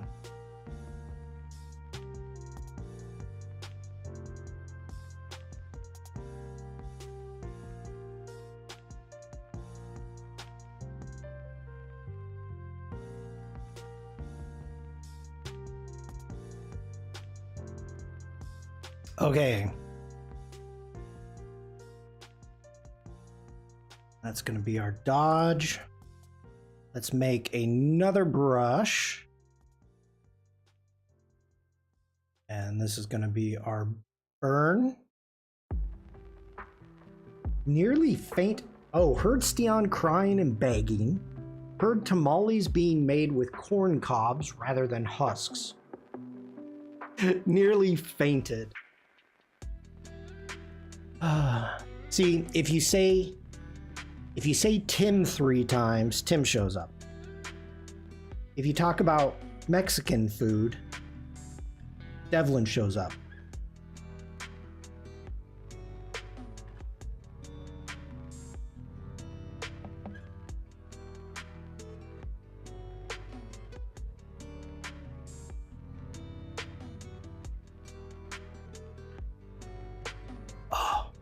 Dang it, I went too far in my...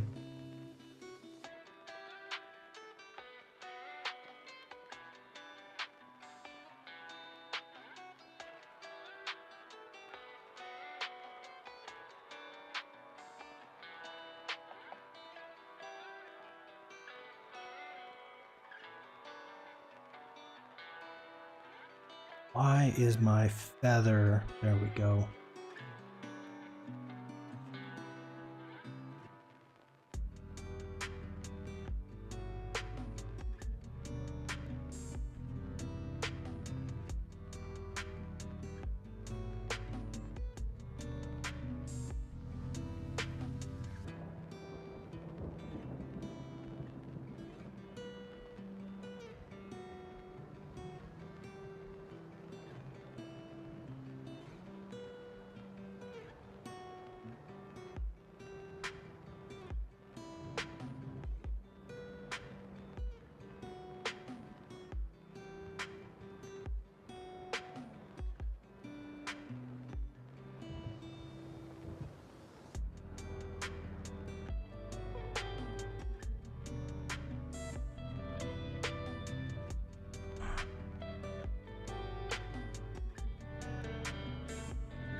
Sorry, just got quiet. I'm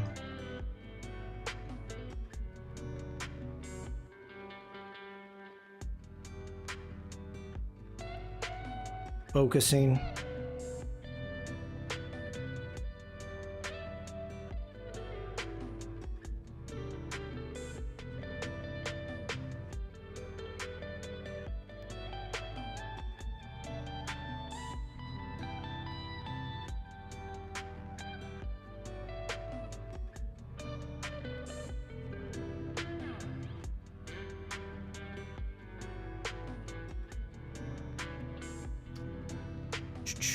Okay.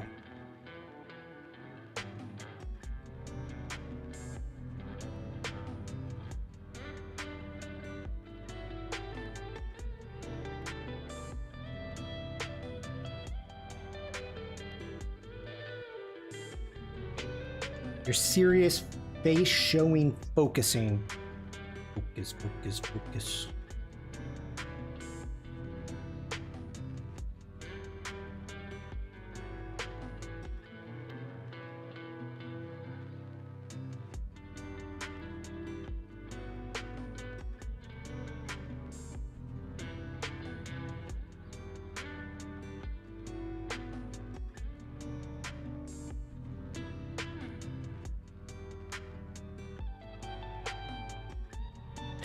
Okay, so for an image like this, trying to recover, trying to pull something out of it, that is the raw file. Actually, that's not the raw file, that's the PSD. That's the PSD.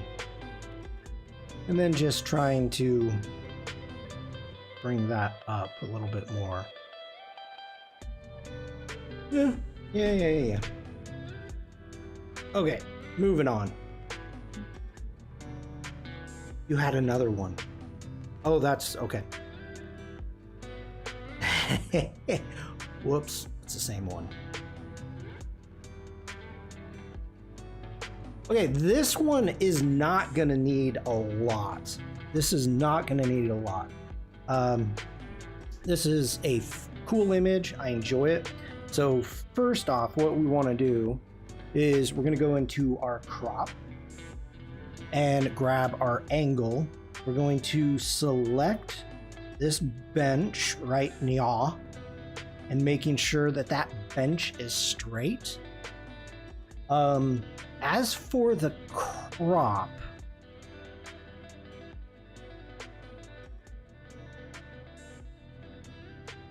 I'm just going to bring this in.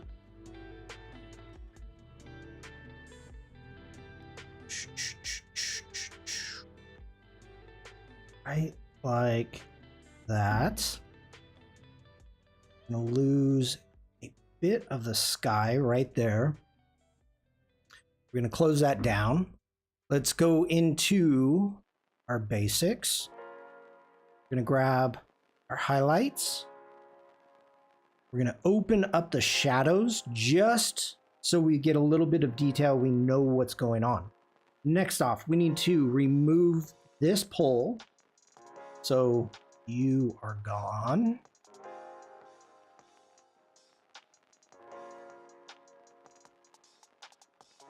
get rid of that. And remove.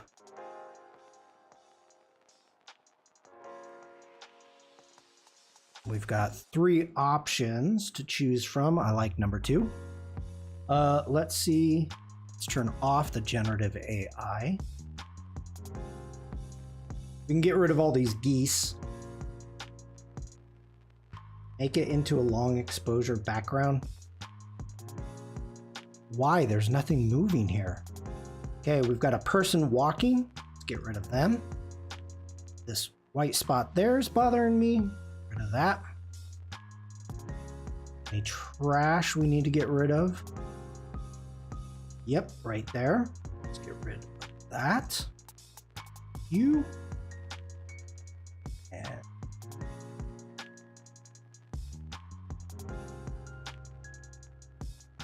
we'll leave the geese. Okay, let's jump into our masks. Let's grab a sky mask. Actually, Command Z. Let's do this different. Let's grab landscapes. Let's see what it detects. And we've got our sky. Vegetation.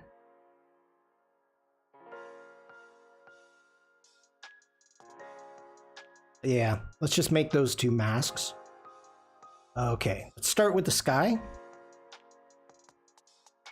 Stuart! Hey folks, long time, hope you're all well. Welcome in, Stuart. You know you're always welcome.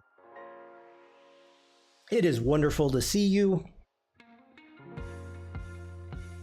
I hope you are doing well. Okay. Get a little bit more detail. Ooh, what is that? What are you right there? You're gone.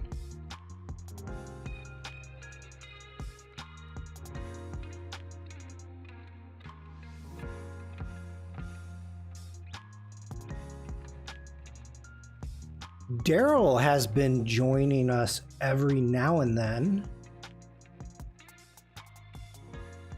But you probably know that.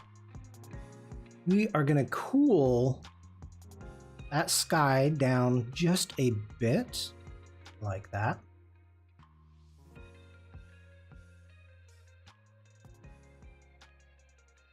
This is a great cloud right there. That is a great looking cloud. Stuart says, hello, missed you all. Been a roller coaster of a few weeks. It's nice to see you back. Let's jump back into our masks.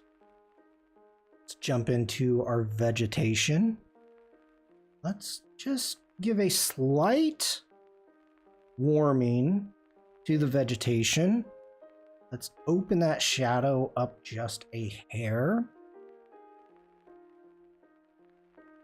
Let's go ahead, add some textures to our trees.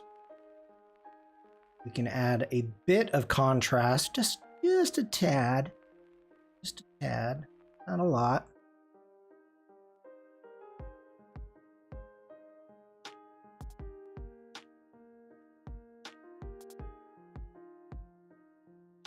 I think I went too far.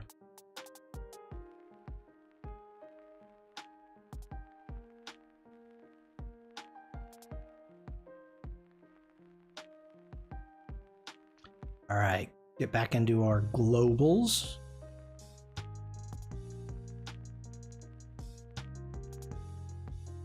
Add a little bit of vibrance.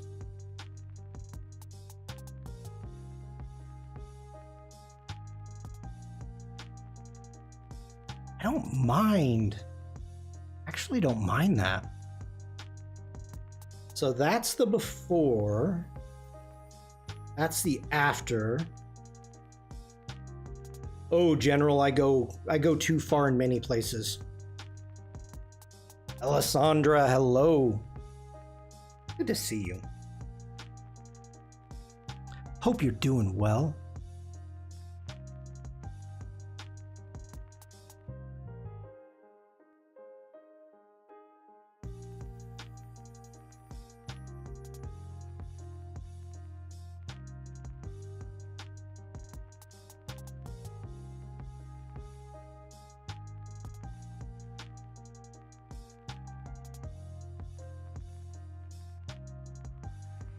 Umacorn is saying, yeah, I hope you came out unscathed, Stuart. Unscathed. With the dancing roasted chicken. Chicken. What do we want to do? Let's get into... Now, you know what? We have a nice frame going. I'm going to call that good. Let's just get in. Let's give it a little bit of sharpening.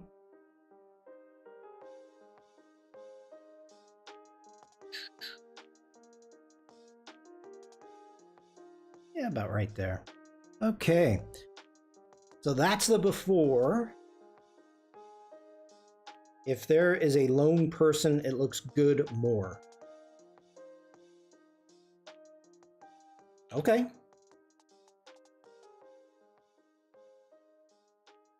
I removed the lone person.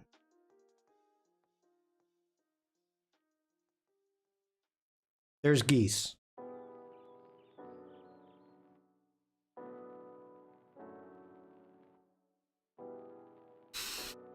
All right. Give that a 6.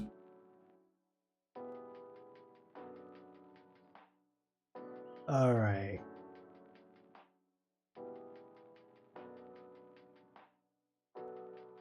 All of this stuff back here is a distraction. All of these campers, I guess. They are a distraction. So before we start anything, let's go ahead, hit D for develop. Let's get into the remove tool. And let's start removing. Let's see how the remove tool does on its own. Works for me.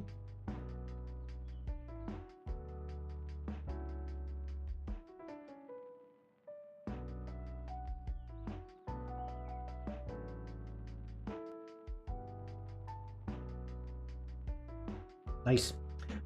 I don't know if it's supposed to be a campsite, but a lot of campers at the parking lot. I see that. I mean, it's perfectly fine. You just say, hey, I don't care if you park there. I got the remove tool.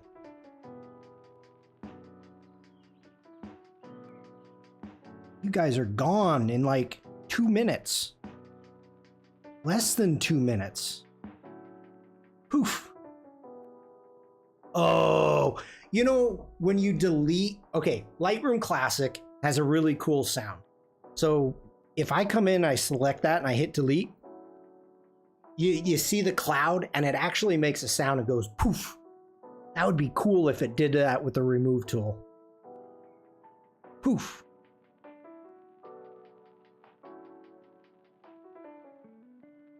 I would like that.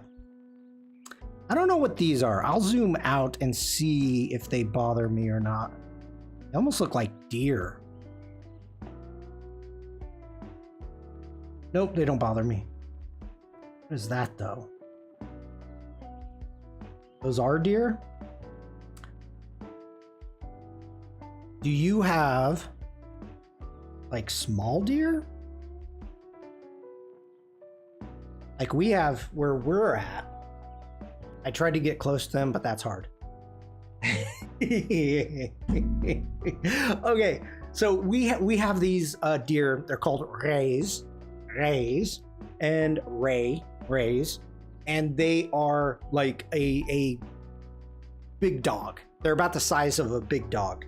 They're small, and that's what we have in southern Germany. So where I used to live when I first got here, they're normal sized deer, just really far away. But I'm not saying normal sized deer. We have like huge, we have the red deer up north, which are huge, which are bigger than like the white-tailed deer that we have in the United States. So wherever it is you live, I don't know what kind of deer you have. So, where I used to live, right, like a 5-minute walk into the field. I lived in a not a farming community, but a very rural community up on top of a hill. So I could walk from my house and go out to the open fields, and there'd be, 15 ray hanging out almost daily. And so I was new to photography, got my camera and had a nice long lens. So one summer, I show up and I'm on this hill. I come walking across the top, and usually the hill are down here. And as I'm walking, it hasn't, because it's summer, the grass is like knee high. And I'm like, son of a gun. Okay, that's not actually what I said, but you can probably guess. So I had to hike down through the grass to get to a lower elevation to get the photo I wanted, right? So I've got my camera. Kozelschloss. I wish. I got my camera, and I'm walking, and I go to step, and this deer, I almost stepped on it, and it jumped up like, oh, and I had my camera and I just pointed at it and like high speed as it ran away. So I've got these blurry shots of this terrified deer like, oh no, and running away because I almost stepped on it. Oh my gosh, scared the living crud out of me. Oh my gosh. Okay, we have muntjac deer around here. I don't know what that is. About to have breakfast. Hope all is well. Are they small or far away? I don't know.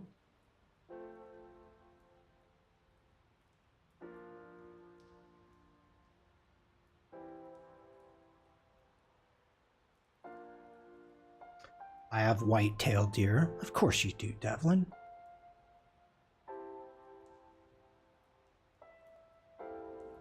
The red deer are like, the red deer here are like a little smaller than an elk. They're big. They're big. Known as barking deer. Why didn't you create a mask? What just happened? Command Z. I want it landscape. Sky. Vegetation. Ooh, yeah. Go ahead. I'll take them all.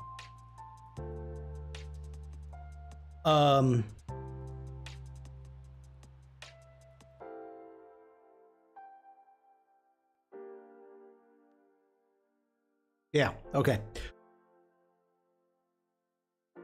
I lost my train of thought there. Not great sky. Let's get in, let's crop. First off, angle. Let's use this as a horizon line. Go. The sky is not important here. We can actually take this down. I put a video in Discord. Don't watch it while you're live.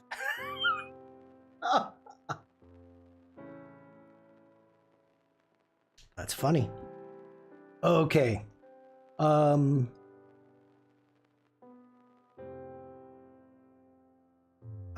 actually liking this crop.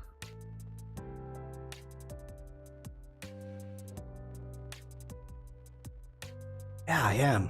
That's a good crop.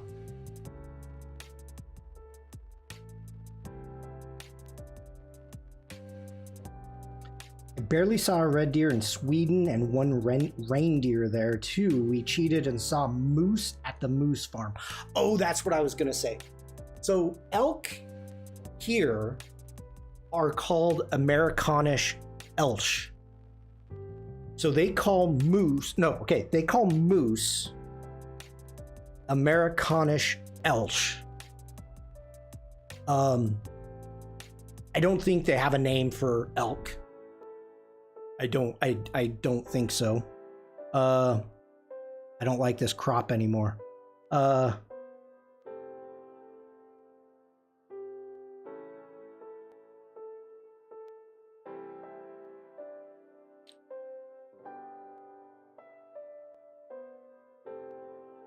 But it was funny. We went to a market here, and there was a Norwegian shop that had, or a Norwegian booth that had reindeer and moose.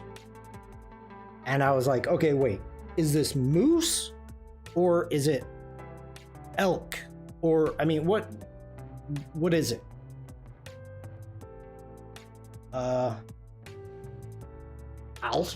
Alge sounds like elk, and moose in Sweden is moose in Sweden. Okay. Reindeer is the best. Yep. Reindeer was very yummy.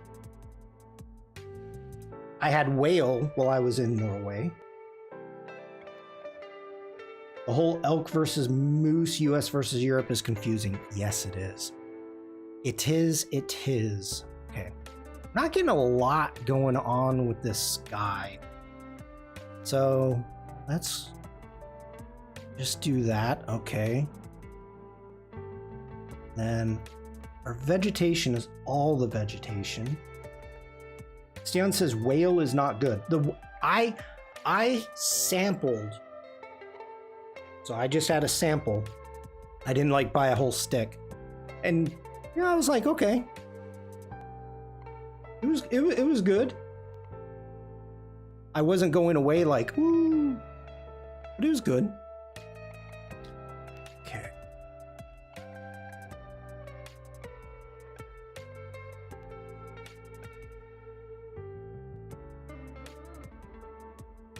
I don't even know what the heck I'm doing right now. Focus. Got me talking about salami. It always tastes like beef at first, then fish. Not a good combo.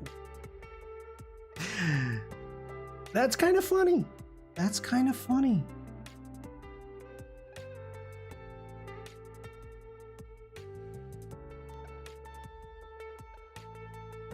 Okay, so what I am going to do is we are going to duplicate and invert that mask. So you can see we've got our geese. And so what we need to do is I need to subtract from it. Let's grab a brush, please. There we go. And we want to, where's my brush settings? Let's get our flow up to 100. Oh, let's get rid of the sky.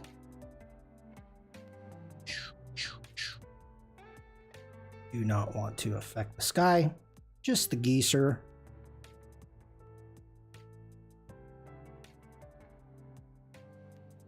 Okay, I think we're good there. Let's bring our exposure of our geese up. Let's increase our whites.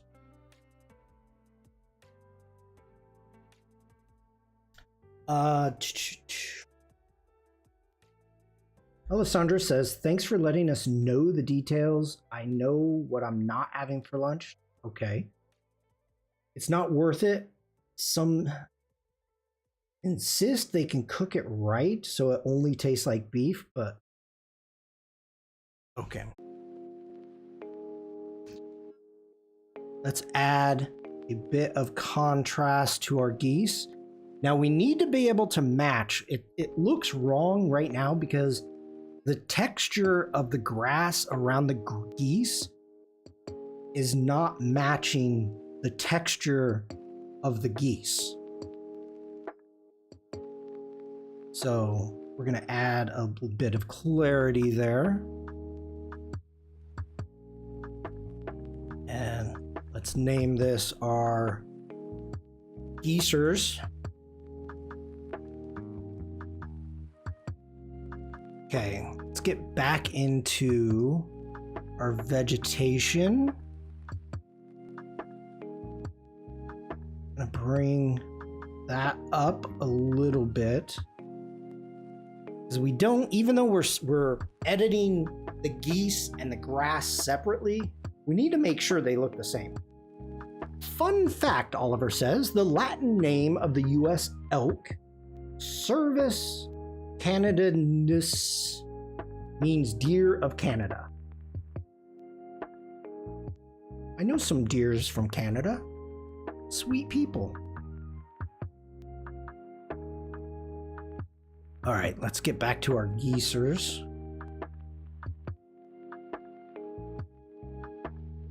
We're going to add some sharpening.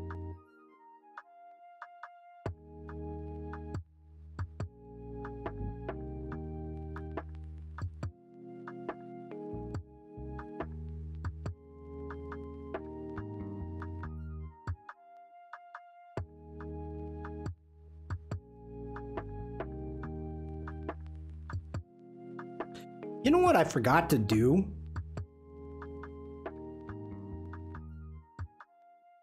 It's fine. Okay, our whites aren't matching, so let's get back into our vegetation. Let's open up our whites.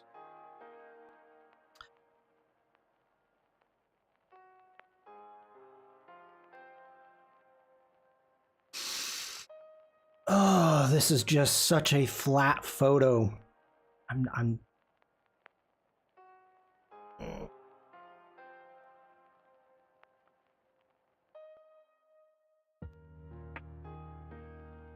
Oh, you took this on my birthday. Nice.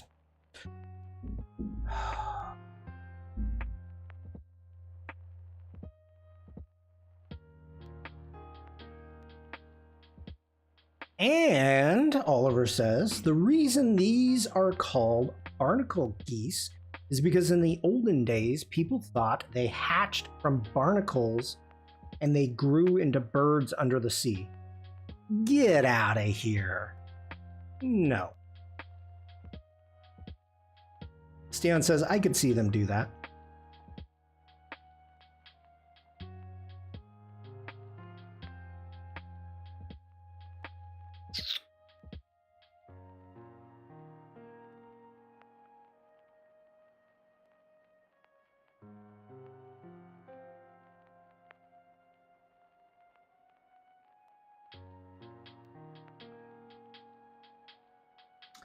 I should have denoised, and I did not.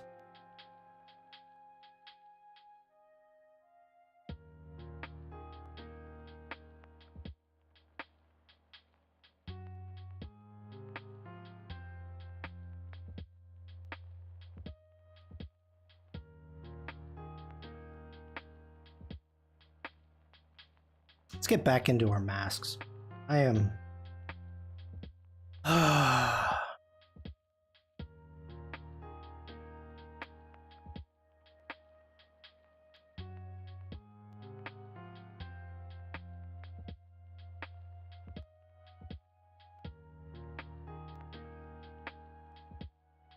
Wow. All day, this is the first time that my Mac decided, no, you don't get a share of the mouse. It was because they migrate. So they'd vanish in the direction of the sea, then reappear again later. So people decided they were going into the sea.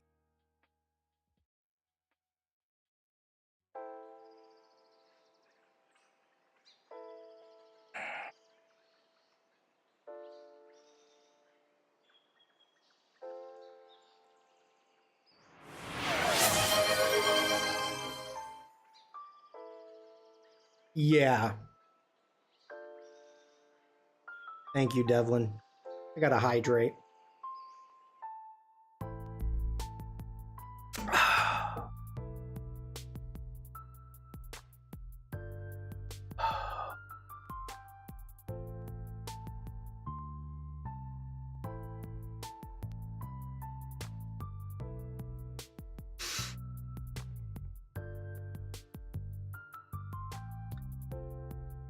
I'm just not happy with this photo.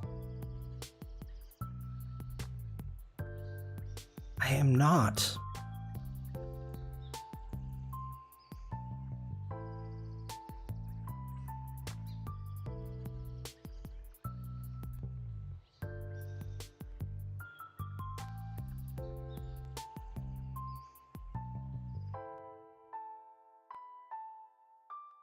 I think the trees are bothering me. Let me think about this. I don't want to do this. Let's try illuminance.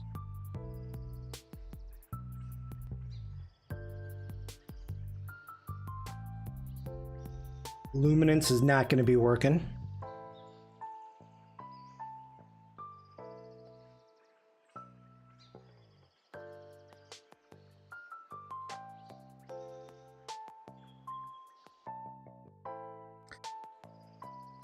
Color range.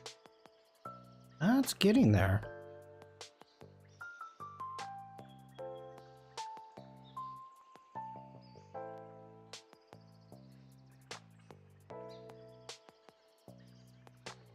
Yeah, let's do that. Let's do that. And then we're going to go in and we will do a subtract. Let's grab a brush, making sure get rid of all this. Let's make a big brush. No, that's the problem I'm having, Vikram, is it's too flat. So blurring it would actually create it more flat, which is not what I want.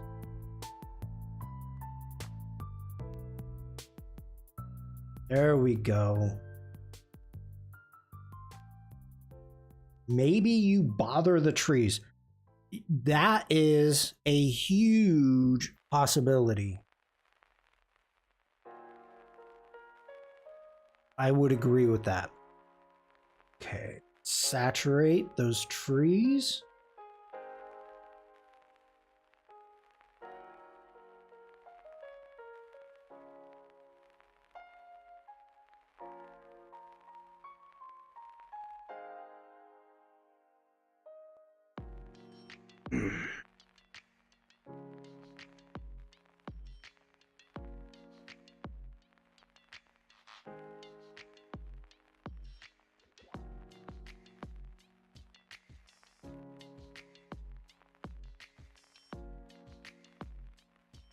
I went a bit too far there. Take it down a bit.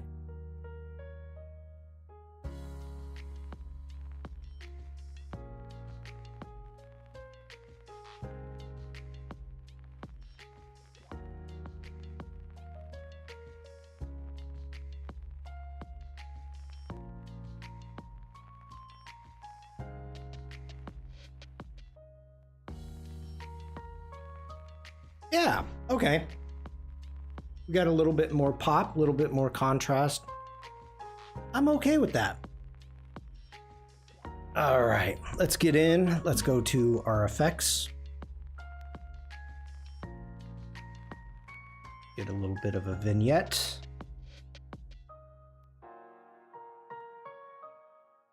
And end with some sharpening.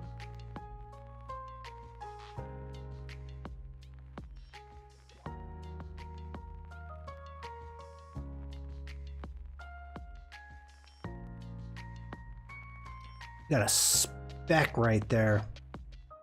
Ugh. Yeah, I know. I need to refresh now.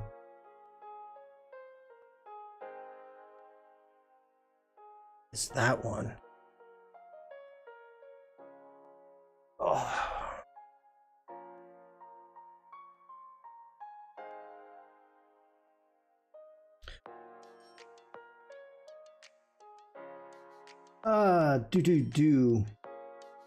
Oliver said, those same people then went on to decide that this meant geese were clearly fish.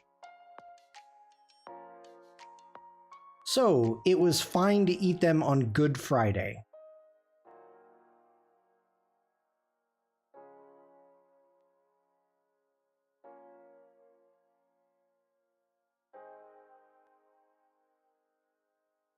I'm aware that there are things that we think we know today, and we may even, argue that it's fact. And in the future, wiser people will figure out that some of those things were wrong that we today think are fact.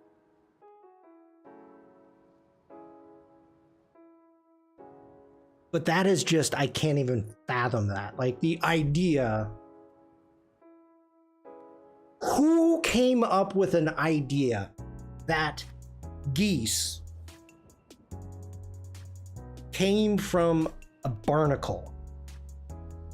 Like, how drunk were they? They're sitting around the pub and they're like, well, the geese are back. Yes, they are back from the ocean. And one drunk guy's like, you know they come from barnacles, don't you? Excuse me, sir, are you talking to me? The geese.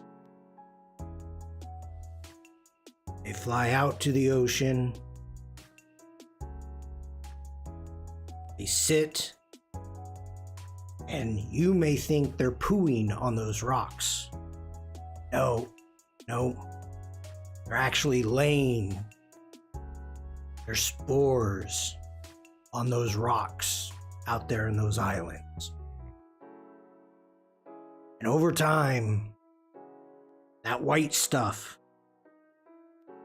because you know what color barnacles are, don't you? Well, yeah, they're white.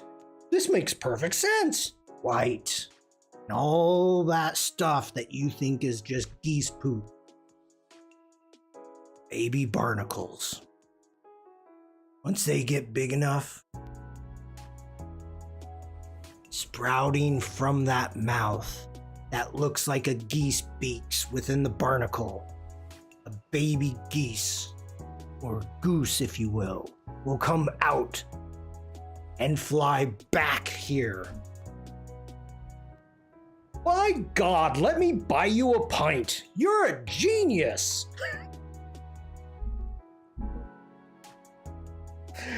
Welcome to Shawn's Theater. Next, we'll be performing Midsummer Night's Dream, Midsummer Night's Eve. Okay, so yeah, good old Barnacle Bob. Yep.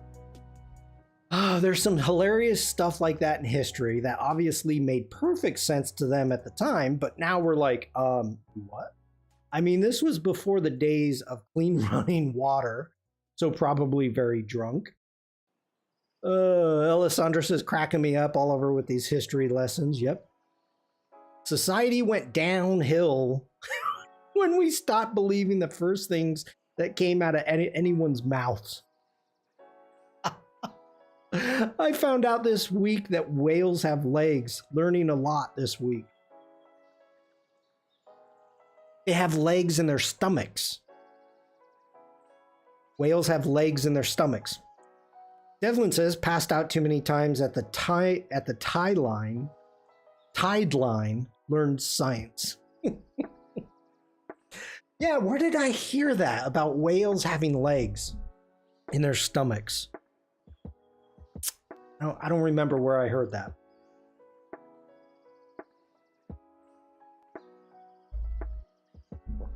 Wait a minute, it was one of you in chat brought it up because I was working on Cora, the whale. Vikram. Okay, Vikram. I know you've sent a photo. It is a raw file. I'm not working on it today. Today's Steon's day. This isn't Vikram day. You should have probably sent it before.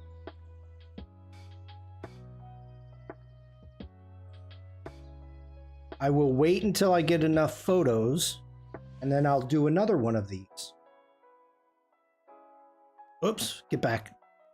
Okay, 6. All right, we're getting close to time, so this is probably going to be the last one that I work on for the day.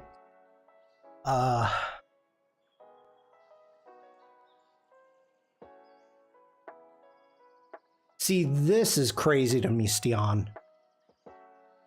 you've got a little deer, and a person that freaking close. Like, are deer not scared?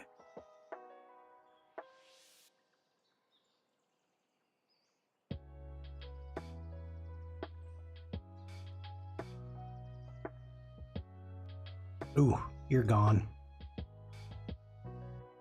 All right, let's see what we shot this in.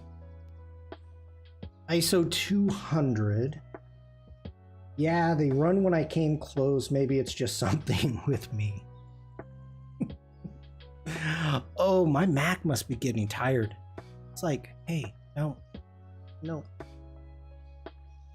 The other thing, I honestly believe this, okay? If you take a camera and you're like this, okay? I really think that is way too close to like this.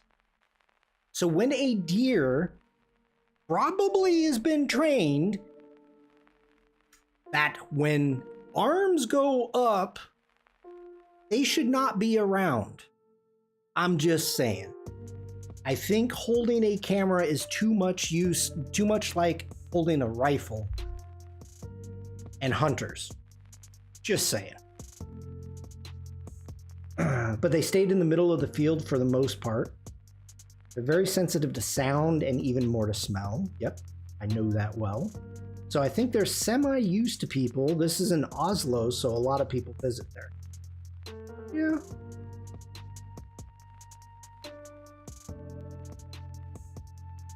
Stian, you were silent but deadly. That's why she said even more sensitive to smell.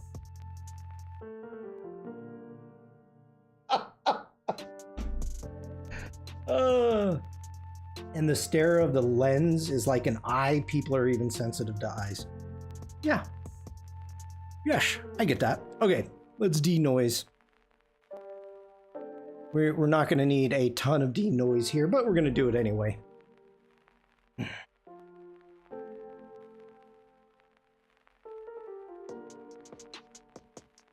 Not a lot.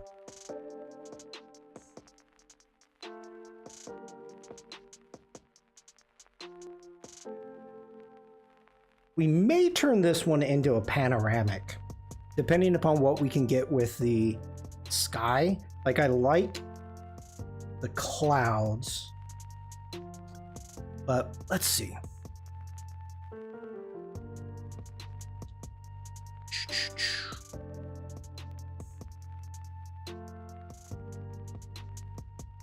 Maybe drop that down to 30.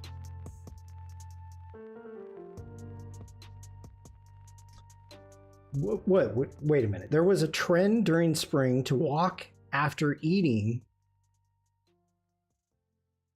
It's the weirdest trends I've heard about, but helped a lot of people with digestion. What? Wait.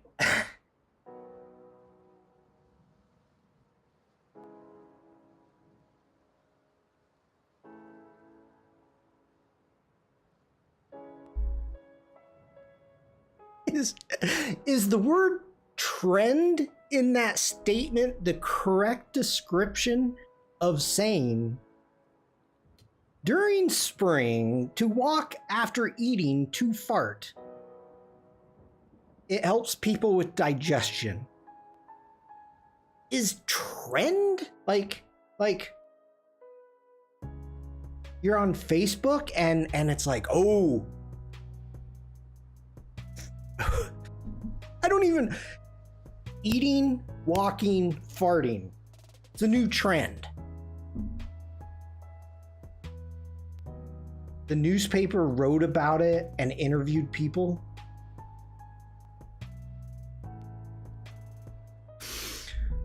So the newspaper shows up at the pub.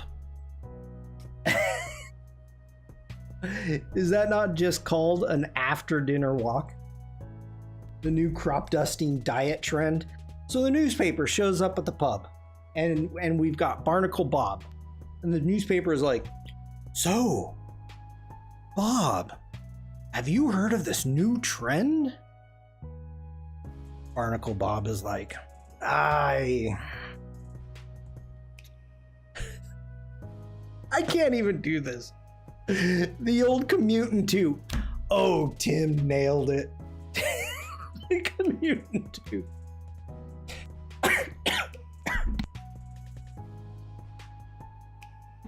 Why are we having this conversation?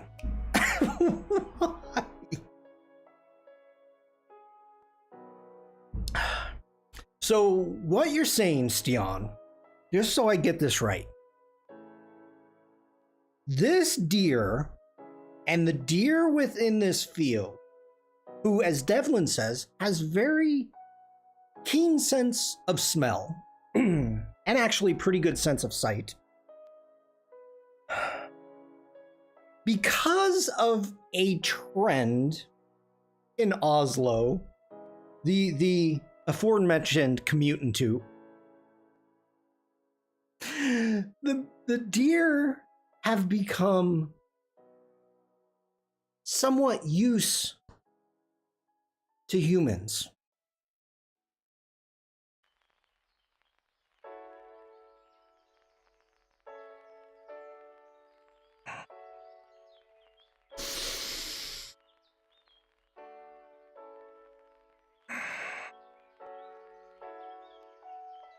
So a deer walks into a pub.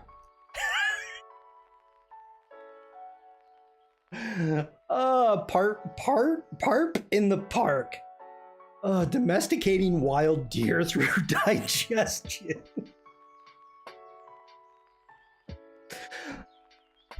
Oh. Deer walks into a pub. So, Bobby, what do you think of this new human smell?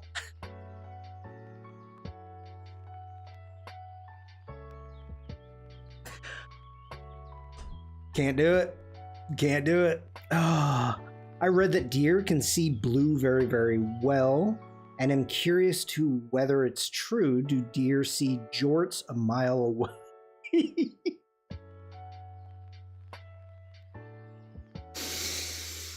Oh my gosh. The deer's like, are those jorts? Those are jorts. What time is it? Oh my God. It's 12:30. It's after lunch. Jorts and after lunch. Everybody take cover.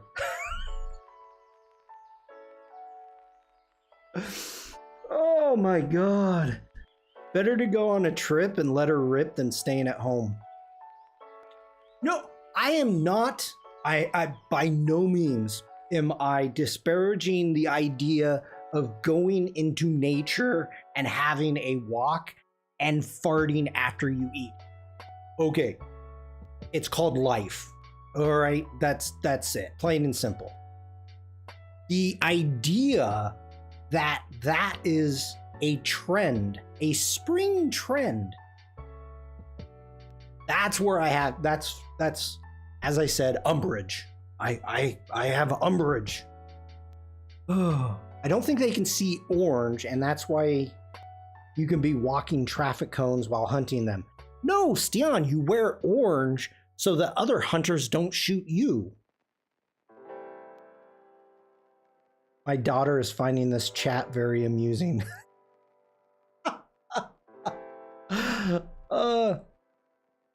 Hi, Stuart's daughter. That might be a first. Okay. That's why you wear orange.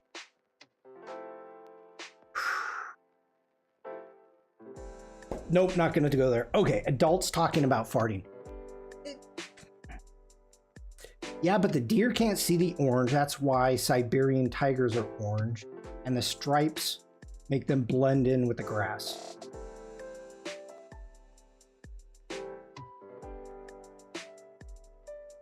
How many Siberian tigers do you have hunting the deer in Oslo?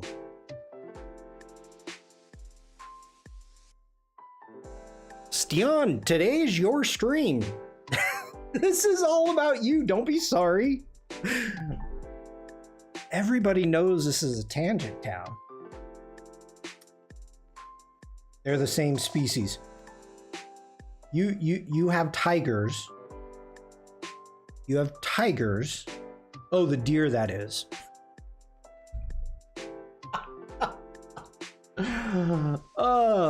Oliver's saying, deer vision is primarily tuned to see stuff that stands out from their largely green surroundings.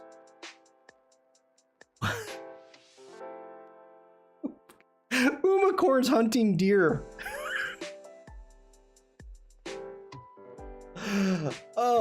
And she's using a farting bow and arrow. Hey, it's after lunch. Umacorn's just going for a little stroll with a farting bow and arrow. Oh my God. You know what? This conversation would have never happened if we were still on Behance. Never. Oh. A fart gun. Toot, toot, toot, toot, toot, toot. Oh. What am I doing? Okay, we're working.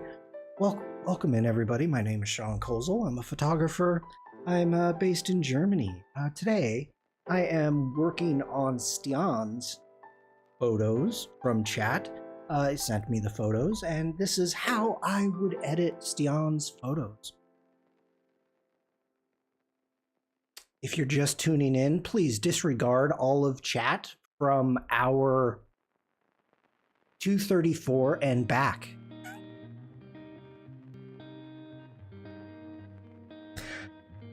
Oh, Lord. Okay. I'm trying to edit. I really am. There was a person I need to eliminate right there. So let's go ahead and let's grab the remove tool and let's remove said traffic cone. I am going to leave the deer and this person walking, which is perfectly fine. And next off, come on, Mac, you were doing so good. You were really doing good. There you are. Got to talk nice to your Mac.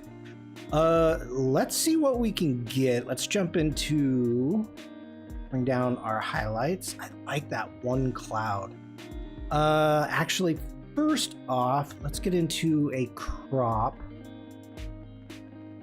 And feel we've got a little bit of leanage. We can do that right there. It's feeling a little bit better to me. So we can close that down. Next, let's get back into the crop. And let's unlock our original size. I think what I want to do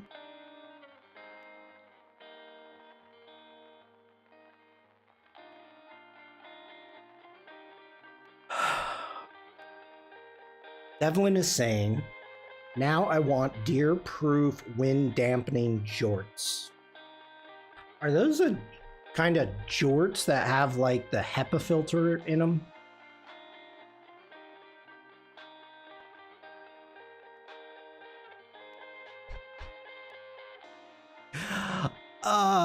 Okay. We've got that good. Let's jump over. Activated charcoal. Yeah, I get that.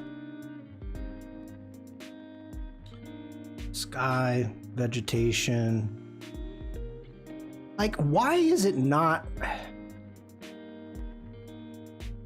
Okay, let's make all three. Great masks. Let's work on the sky first.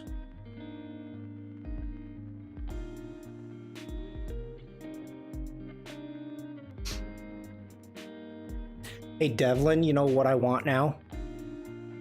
I want barbecue.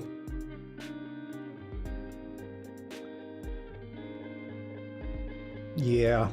You know, some good, oh my God, full circle. We just went back to the baby back ribs. Full circle, everybody. Congratulations. We went from having Dr. Evil, baby back ribs, mini me, all the way to activated charcoal, walking and farting after you eat, back to barbecue. Wait, we did it. We did it. It took us 2.5 hours. Yeah. Venison baby backs, venison brisket jerky. I want my baby back ribs. Chilies. Baby back ribs. On base. Is it here? Where is it? There's a Chili's on one of the military bases. I haven't had Chili's forever.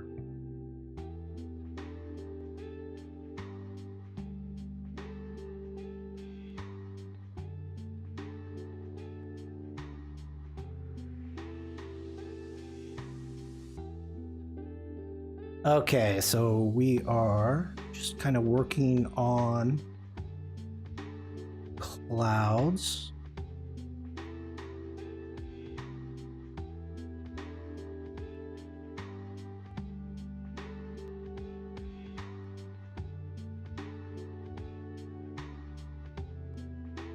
Okay, next off is the natural ground. Okay, I'm gonna leave that one. Let's grab our vegetation,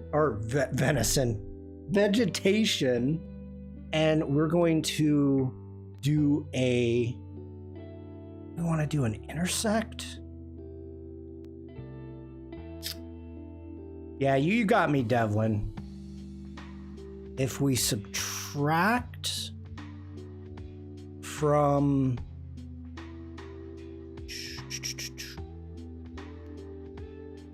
it is intersect. Okay, so holding down the option key. This is, a lot of people don't play with this much. So your basic, on your masks, you have the basic add and subtract.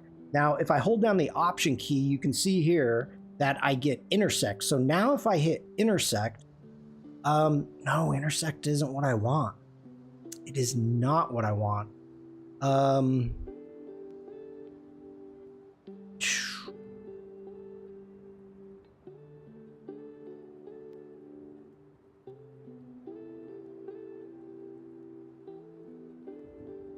Okay, so I want to remove that. So there we go. Okay. So this is the first time I had to do that. And this is kind of interesting. So I'm going to go over what I just did again. We had our vegetation, and that was the trees and the foreground, right? And so what I did is I wanted to separate the trees from the grass. So the way to do that is I went into subtract, and then as you can see, we had select landscape.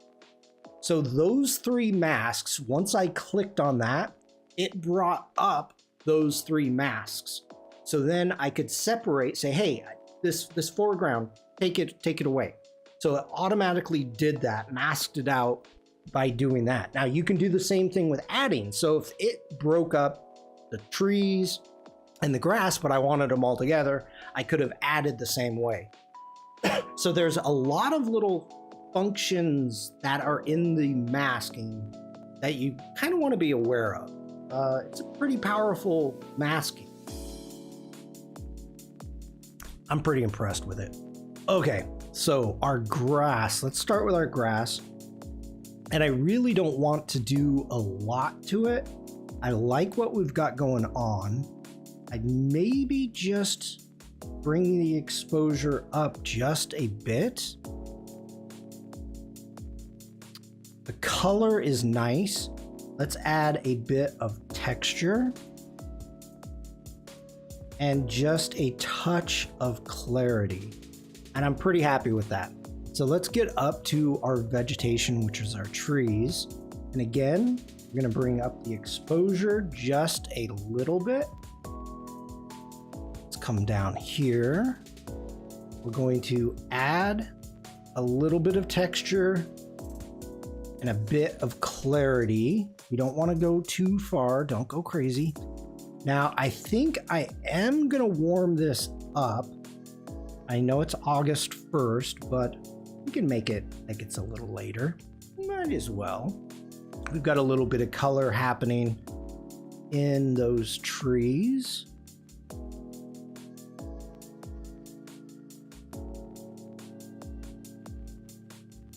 Shawn, have a great day.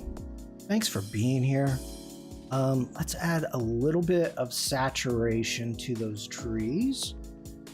And okay, I think we're starting out good here. That's the before, that's the after. Oh yeah. Oh yeah. Let's add a little bit of vibrance.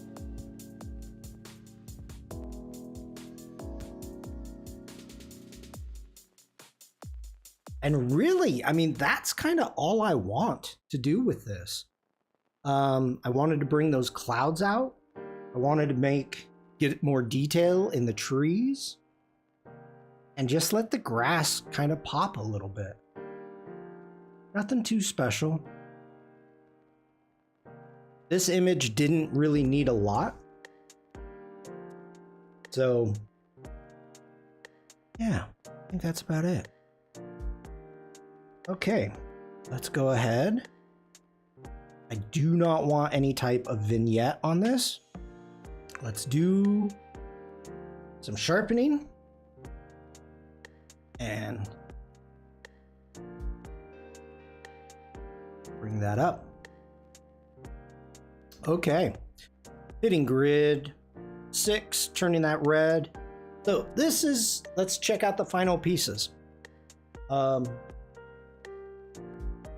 Now, again, I am not saying these are Shann's photos. I'm not saying that this is the correct or the end all how to edit these photos.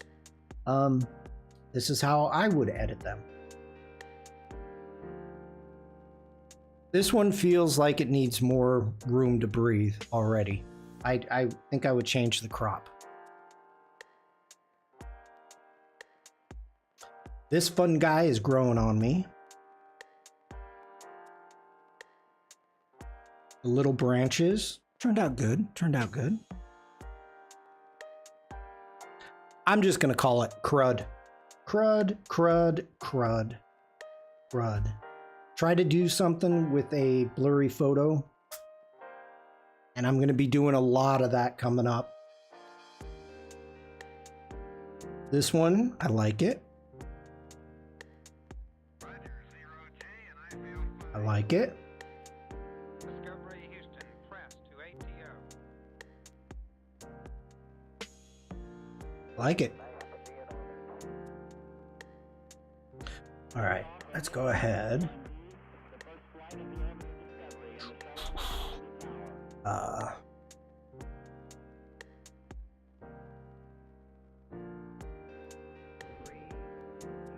Shoot, where are you? Okay.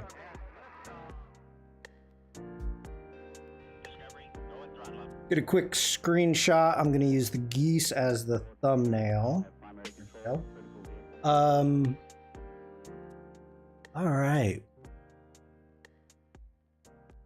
Let's get out of here.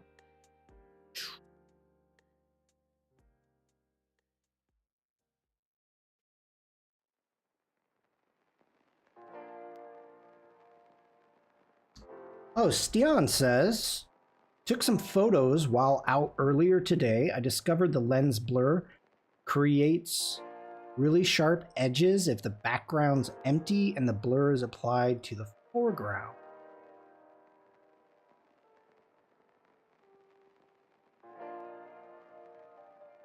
Nice frame, nice clouds. Okay.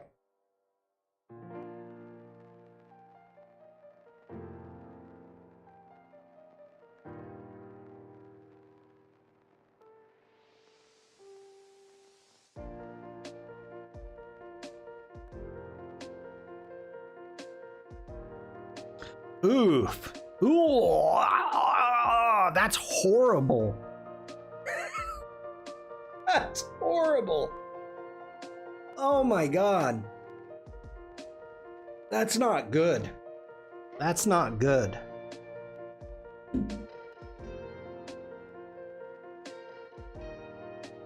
That. Wow.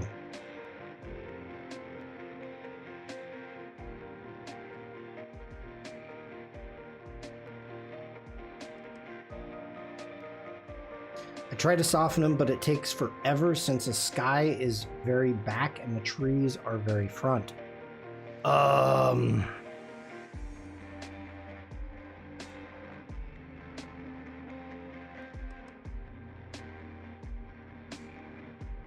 Use a shallow depth of field if that's what you're trying to get.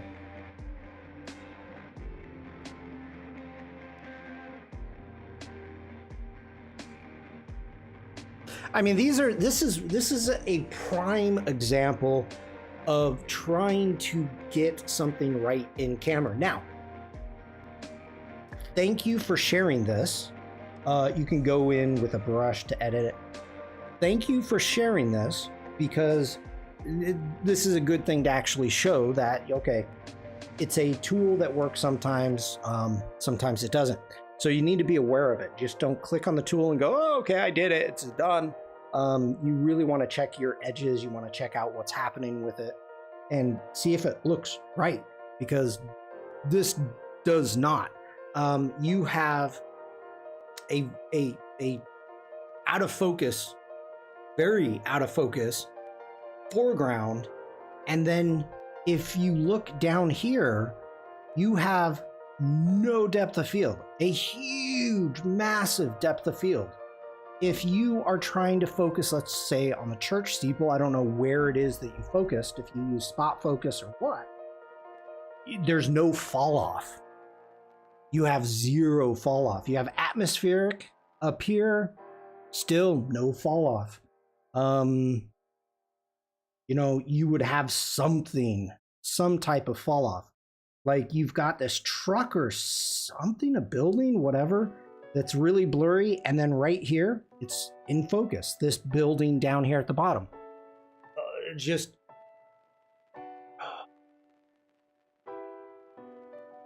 be aware. Be aware. That's all I'm saying. Cool photos, Shawn. And thank you so much for sharing that. Oh, Tim. Somebody took this photo, but apparently selected the wrong lens on their phone.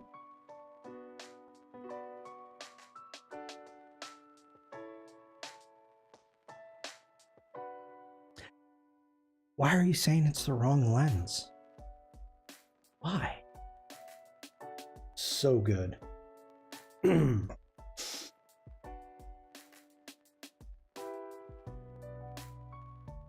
don't know if Tim's still here.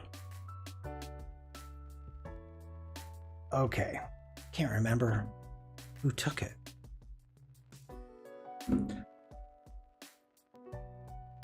I would have fun editing that though. I'll do that. I'll edit that. For those of you that don't know, that's at Munich.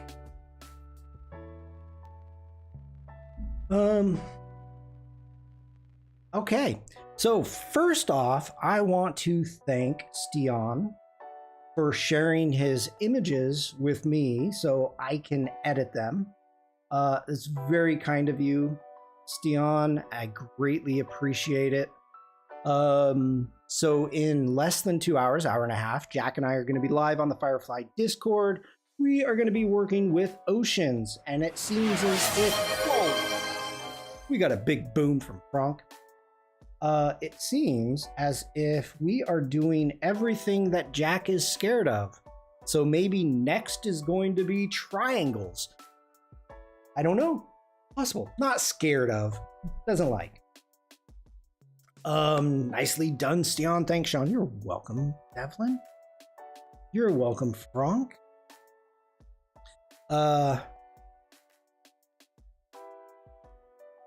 Okay. I do have a series of photos of bad photos that I need to try to salvage. This is a project, a personal project that I'm doing for family, and it might not work. I mean, we're gonna try to salvage them.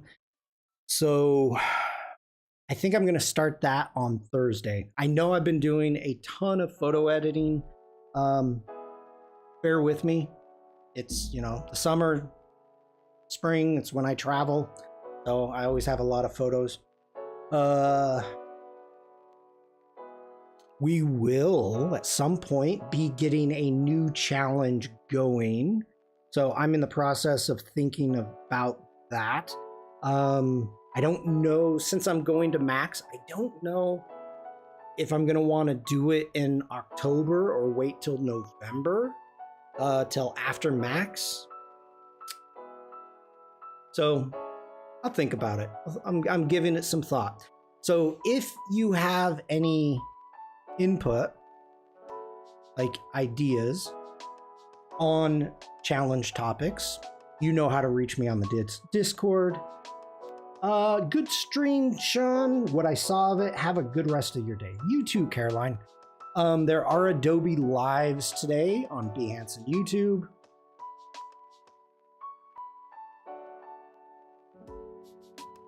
Please like, subscribe, follow. I think that's all I got. Shawn, you are welcome. Everybody, let's end this stream.